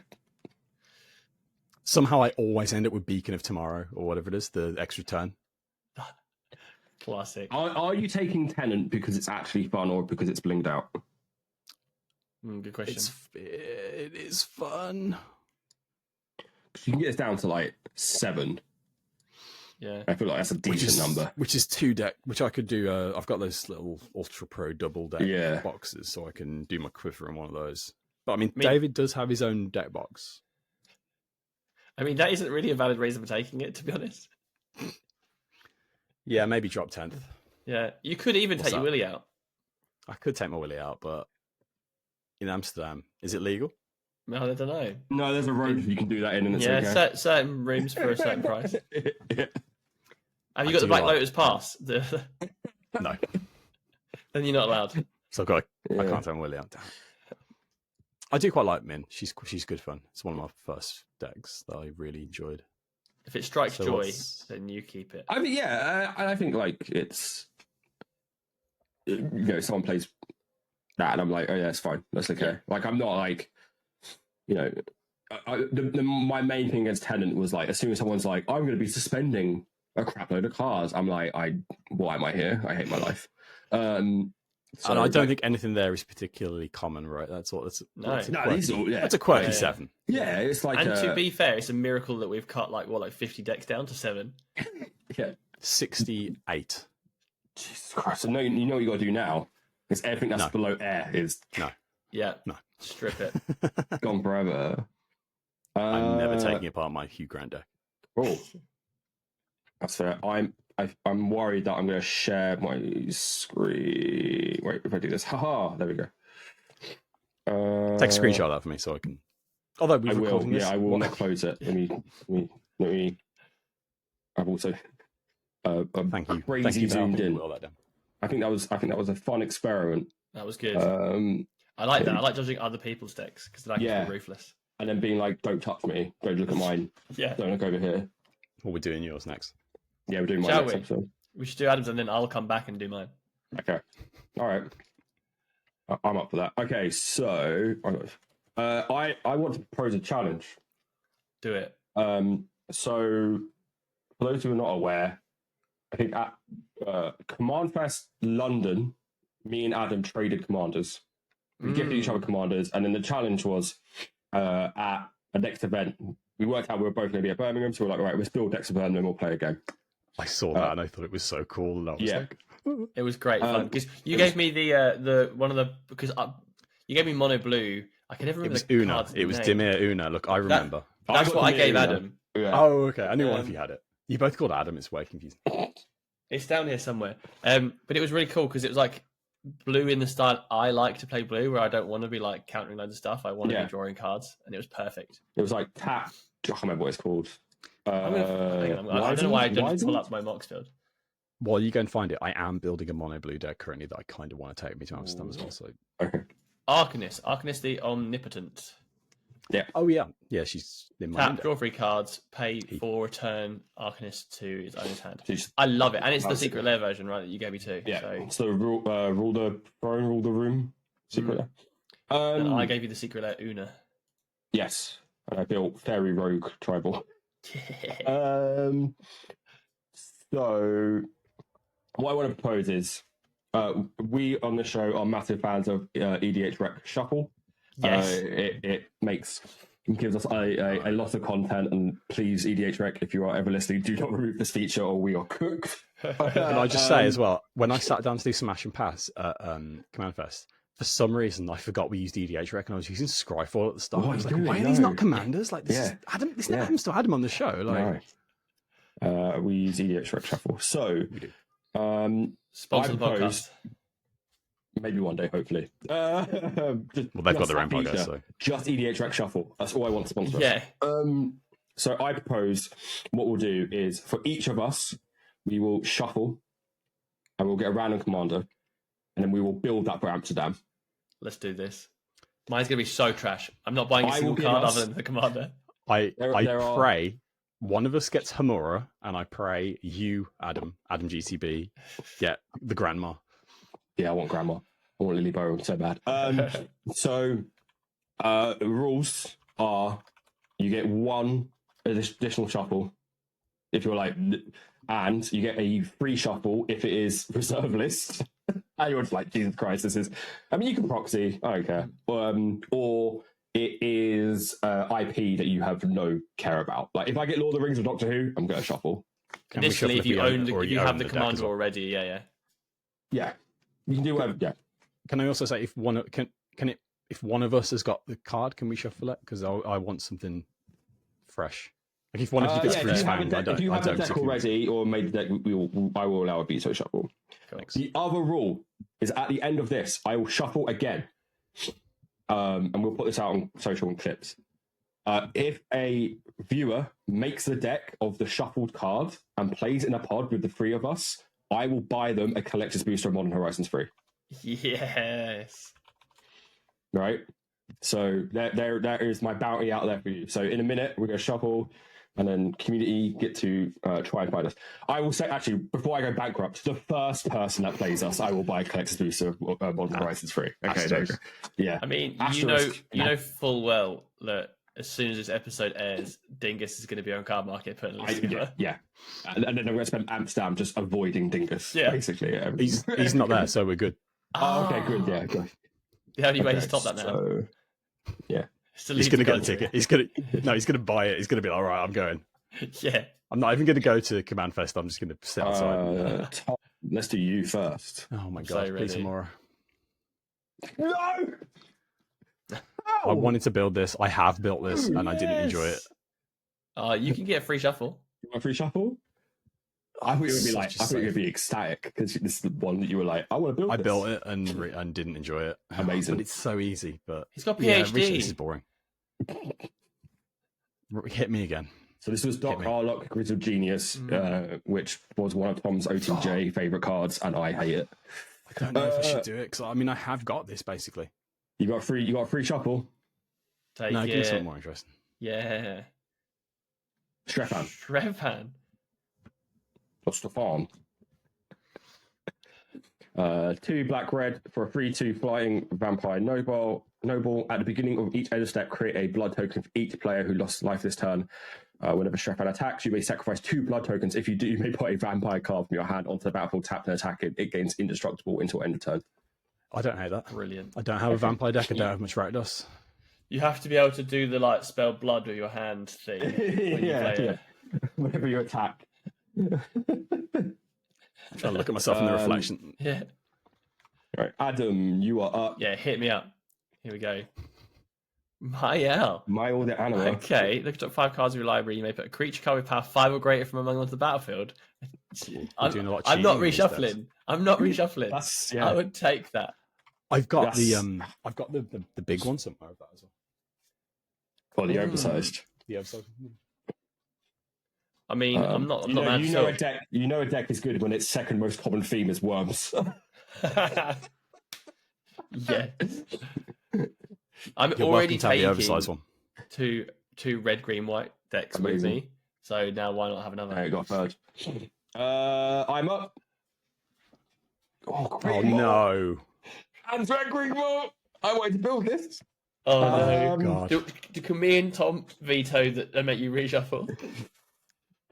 Do you know what I will? Because extra combats isn't that fun. The Mole God is so The Mole God is really good though.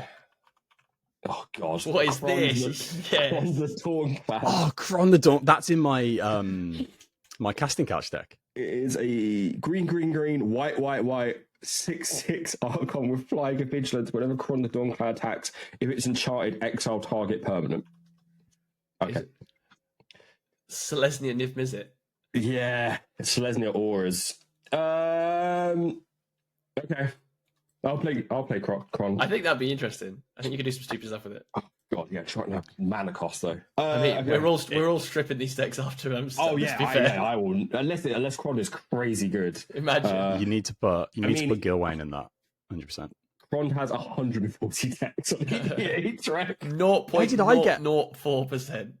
Why did I get the 177th most popular one, and you get That's something great. Yeah, weird? I got the hipster one for once. Finally.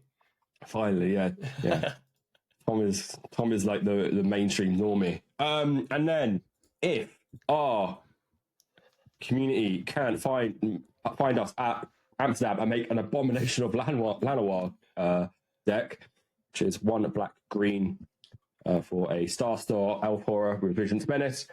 Its power and toughness are equal to the number of elves you control plus the number of elf cards in your graveyard. It's literally an elf. I might shuffle. There will be people watching this that have this deck. Like, Yeah, it was in the have this deck already. it was the Kaldheim elf precon. Yeah, That's what I was about to say. Is the elf precon? You can just swap them out, and it's the same deck. Yeah. Okay. Give it a No. reshuffle. We're reshuffling. There we go. There we go. So we'll talk about Crosis the Purger, free blue, black, and red for a 6/6 legendary dragon. Whenever Crosis the Purger deals combat damage to a player, you may pay 2 and black. If you do choose a color, then that player reveals his or her hand and discards all cards of that color. Brother. Yeah. I prefer that to Elf Ball though. There we go. That's cool. So, if you build Crosis and you're going to Amsterdam, Find us. Or what I will say is, because you have a busy schedule, probably more so than me and Tom. So what I will say is, if you're planning on playing us at Amsterdam, send us a message on Twitter, and then I will arrange us to play a pod. Yeah, show us But we a need picture of the deck. photographic proof that you own the deck. I want No time wasters, please. I want receipts that you are going to play Crosis, And we will schedule a slot. and we will schedule a slot, and then I will preemptively buy a pack of Modern Horizons collectors for you. If nobody does, then we crack it and like goblins, and we feast on the delicious innards. Yes, yeah. I'm going to build my commander and Crosis, and I'm going to play both hands. And just put on a hat and a fake beard. Thank you. Cool. There you go. Fun challenge. That was fun. I like that. I think that'll be cool. Already cool. forgot. Just for some clarity, he never told either of us about this. This is I this didn't is know. the first this time is we're news hearing My to about show us. notes are just like Adam has a challenge. it. So basically, whittling my decks down, I've now got to take another one. Yes. Yes. Yeah. Counterintuitive. You could always do what I did at Command Fest and just take the commander and then try and build the deck purely from stuff you can get Yeah. there. It's just vampires. Rakdos vampires in a set that the spotlight set for the event is Eldrazi. You can only open Crimson Val packs for the hope of getting there. We are heading over to the Sicko Zone Hall of Fame. I'm just looking forward to this. This is my favourite. I am so excited for this. So 1 second, we put it up. This is very exciting. I'm going to talk for another hour purely on this card. I mean, that's fine. I've got nowhere to be. I do, but okay. Yeah, me too. I will stay for this though. This is incredible. So as is tradition of the last episode, guests submit into the Sicko Zone Hall of Fame. Adam has submitted Amulet of Quaz. Was. Yeah, don't make me read things. Why am I a professional? I'll do it if you want. You feel free to. Are you going to read errated, or are you going to read as it is on the card? As it is on the card. Amazing. That's the way we do it. Go ahead. So this is when you said to me, can you bring a weird card? I was like, I think I can tick multiple boxes with Amulet of Quaz because it's just so stupid. The art is ridiculous. With the Sickos and Hall of Fame, we have multiple categories that we tell people to what qualifies it as a Sicko. Even though we said there were no rules and we make it up as we went along, we've kind of now got rules where it's like it's either got to have weird art, it's got to have a weird effect, it's got to yeah. So Adam has read the assignment and gone above and beyond the assignment with this one. So go ahead, Adam. Amulet of Quaz, is the goofiest looking amulet you could possibly imagine. Was used in the Dominaria storyline, but with no reference to who or what Quaz is at any point in Magic. So it's still just like, what is this amulet? So immediately I was like, yeah, it's a weird card, I like it. And then when you actually read what it does, it's just so it's as if you just chucked Magic stuff into an AI generator and said, make me a card. It's just ridiculous. So it says remove Amulet of Quaz from your deck before playing it if you're not playing for anti. So immediately it's not legal. It's banned in Eternal formats because you're playing for anti. And it says pay 0, tap and sack Amulet of Quaz. Again, why are we paying 0 and not just tapping and sacking the card? You flip a coin. Target opponent calls heads or tails while coin is in the air. So not saying while the coin is in the air. It's just while coin.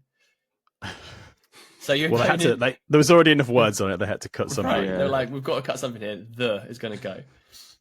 So you flip a coin. Your opponent chooses head or tails whilst it's in the air. If the flip ends up in your favor, rather than if you win the flip, if it ends up in your favor, that opponent loses the game. Job done. Otherwise, you lose the game. So immediately, that's really funny to me. I'll happily play it. But then the best part about this card is that it says effects that prevent or redirect damage cannot be used to prevent this loss of life. Like you're even losing life. Yeah, what? You're just losing the game. It doesn't have anything to do with the effect of the card. Ridiculous. And then finally, use this ability only during your upkeep, as if that was needed to be any more specific. Why it has to be upkeep, I don't know. And then the opponent may ante an additional card to counter this effect. So you can essentially gamble another piece of paper that you own to stop this from happening. It's just... Oh, okay. Yeah. You could, yeah. I mean, I say, oh, okay, like it all makes sense now. Oh, yeah, that checks out. The errata is a lot cleaner, but yeah. Yeah, but I don't care about the errata. Yeah. As Richard Garfield intended, on the card, right? It's like you don't get to fix this. You don't get to try and hide this absolute blunder of a Magic card.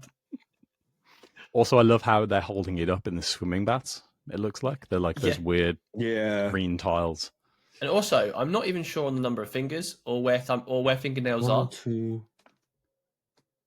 Yeah, what's this? Is this AI? Yeah, it looks like there's a fingernail just floating in above its head. Between two fingers. Not attached to a finger. Weird, man. This is the assignment has been done very correctly. This card is fucking bonkers. One, the amulet itself looks like a ball bag with a face on it. It's got real Pot of Greed vibes. Yeah. Right. I don't want to look at it. It makes me feel uncomfortable. I love the fact that it's like at 6 mana, so the game is over. I also love how the opponent may anti-additional card to counter this effect. You're fucked. Yeah, you can't do anything, which is incredible. This is really good. So I will just say, talking about the art, it is goofy as hell, but it is Dan Frazier who did the original Signet, Berserk, and Tutor. So incredible artist. But he clearly. Hey, not everyone can bat 100. You know what I mean? Yeah, Dan can't paint fingers. It turns out. It's like Signet's great. Talisman's fantastic. Fingers never. I think. I'm sorry to Wally. I think this might be number 2. It's very good. It's great. Yeah. It's just is it better than Elvish Bard? I think you're in. You want it? I'm gonna pull the list up. Different galaxy. Yeah. I need to share this tab. Here we go. So Adam, you know Elvish Bard, right? I'm pulling it up. Hang on. Oh my Hang on, god! we'll get I know it, this. don't I know this art. That's for sure. Yeah, Yeah, we're so all getting Elvish back Bard- pieces of this. Yeah. You know what we should do? Decided- We should each get a part of it, and then we can all stand together, and will- it forms the full, like Oh a my like god! Voltron.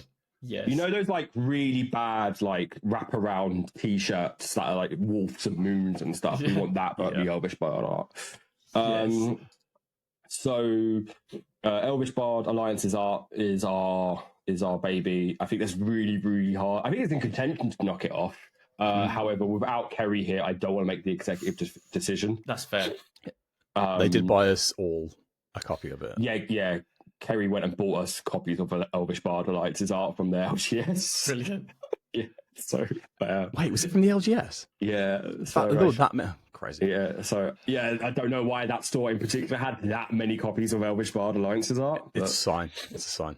it's amazing. Destiny. Last episode, Wally submitted Floral Spasm. Great name. Absolute banger. What is this card? Floral Spasm is this. What is this card? Looking at it doesn't help. This ball bag with backwards goat legs. And Oh, just Rob Alexander. I like Rob's art. yeah, and then before the great creature errata, it was a summon spasm, which is magnificent. So this is, I believe, this is Decent the only effect magic as well. I believe this is the only magic card in existence to have the word spasm on it 4 times. Yes. I think it's the only card to have it on it once. Oh yeah, all once. So yeah, so I for me it's like it's either 2 or it's 3. I mean, if you put me below Wally, I'll be livid. Yeah. I also is- like the idea of putting you above Wally, so Wally sees this, gets angry, and decides to come back on and try and top you, and Yeah, please do. and then we have like a back and forth like war. I think are matched, both equally fucked. Yeah, Effect. I think this amulet has, or is it an amulet? yeah, Yeah. What is it? Yeah, it's got it ones up the spasm, because I think the spasm's ability is pretty. It's a standard magic. I would argue it's too. I would fun. argue it's too good for the nature of the Sicko Zone Hall of Fame. The spasm. The spasm, yeah. It is Not good. It's actually playable. This call I was going to say, mate, what are you on about? Yeah, the spasm's playable. The spasm's playable. And this isn't only winning because it's an Andy card. This is winning because of the fuckedness of The effects that prevent or redirect damage can't use to Yeah. prevent this loss of life, but it says lose the game is the bit that just cracks me up. I also think the Vorthos tidbit of this is like an actual thing that happened in the Dominaria storyline, but no one knows who Quaz is. Yeah. Is really funny. It was used, if I remember rightly, it was used to banish Tevish Sat.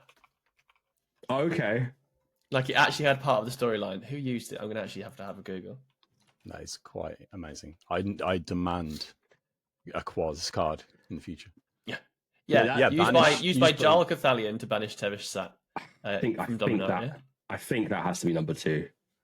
Imagine in that big whole story arc, you whack that out of your pocket, and I'm End also just somebody with imagining like the metal version of Tevish Sat just being warded off by this goofy amulet, just waving it in front of his face. Like, wow. Yeah. I think it's number 2 for me.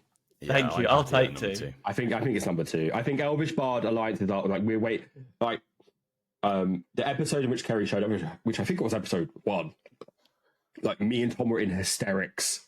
No, for it was about episode was 1 was episode 2? famously Lily Bow and Raging Grandma. No, we all submitted 3 or 1 each to start the list. Yeah. Yeah. So I remember. Elvish Bard was Kerri's first submission.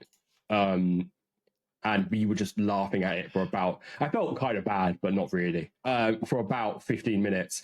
And then the next episode we brought up again and we just started finding like new things about the art. So it's like every time you look at it, there's something new, which I think is like, it's a magical thing that we've not replicated just yet. Wally came very close with Spasm because we looked at it and we're like, this is weird. And then we looked at it again, we're like, why is his legs backwards? Which is very, very funny. So I think it's number 2. I think the Vorthos tidbit is incredible. I think the absolute slapdash rules text within the card about like loss of life is amazing. I don't know Calling the what coin while it's in the air. calling the coin, yeah, whilst the coin's in your favour. Wild coin. I love like the I don't want to play anymore 6 mana. What wins or loses. Everything that happened before this point is completely pointless. Like it doesn't matter. So yeah, I think for me it's number 2. Tom, unless you have any major arguments against that. I am very happy with that. Cool. Yes. So we have a new number 2. Suck it, Wally. Of course. Wally, get fucked, Wally. Eat shit. So number 1, as always, our Queen, Elvish Bard Alliance's art. Number 2, new entry in Amulet of Quaz. Chad Magic's Floral Spasm at number 3. Reincarnation, specifically Legends art, is number 4. Imaginary Pet Urza Saga is number 5. Shahrazad, number 6. Bone Dance, number 7. And always at the bottom, Lily Bowen, Witching Grandma. Should we add who contributed all of these at some point? I will go through and put that in. I was about to do that, and I was like, good idea. It's not great. Not great. You need to read these out like top of the pops. Yes, yeah. At number 8. Yeah, we should go backwards. Yeah. When you get to 100, are you going to build a deck?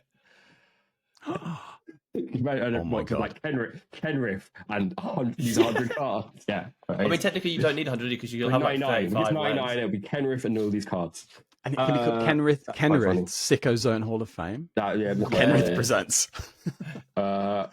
Kenrith presents the hits. I mean, ignoring the fact that we're only 8 cards in and already have 2 banned cards because of anti.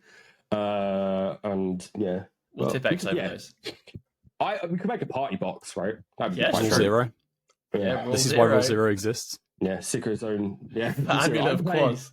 I'm playing Amulet of Quaz and Shahrazad. So we might have a sub game of Magic in which you lose due to a coin flip. Is that okay?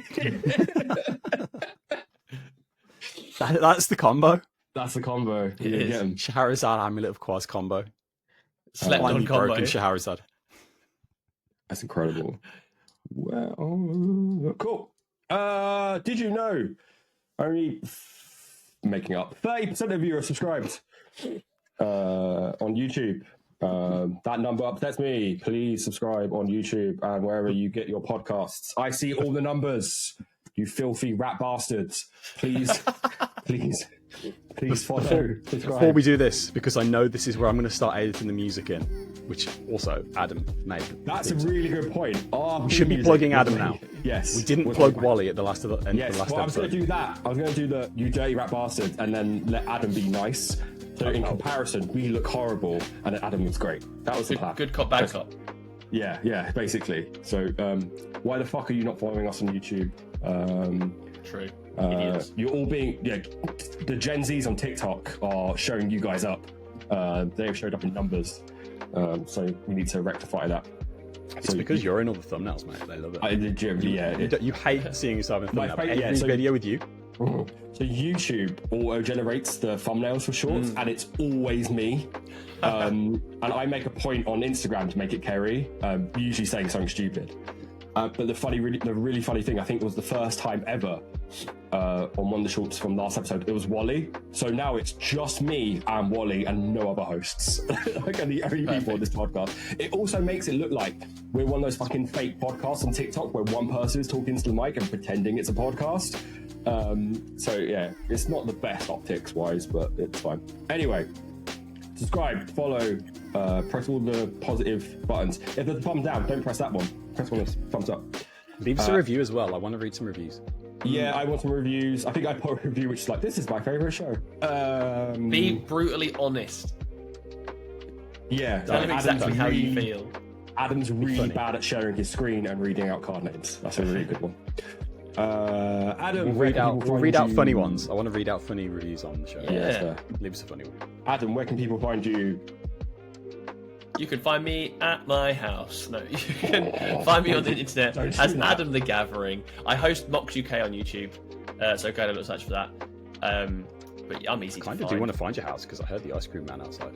I know. That might be. That might be me. I've got a psycho ice cream man as well. It was our ice cream guy that blasted it at such a distorted level, and he stops for about 10 seconds, and no one can get to the van in time, and then he just keeps going. He's a lunatic, and he will come down this road all year round. Yeah, that's what I have as well. I have that guy. I have a Psycho ice cream guy who does exactly the same. It'll be random times throughout the day. It'll be like 8:30 at night, and he's like bowling around the development, like blasting out his music. That's exactly when I want an ice cream. Yeah. Cool. Yeah. Adam's social links and channels will all be in the show notes. Thank you, everybody. There. Tom, anything else before I say goodbye? I'm on War Room, but I will have been on by the time this comes out. So watch the VOD. Push the VOD. I'm playing Skeleton Ship. Okay.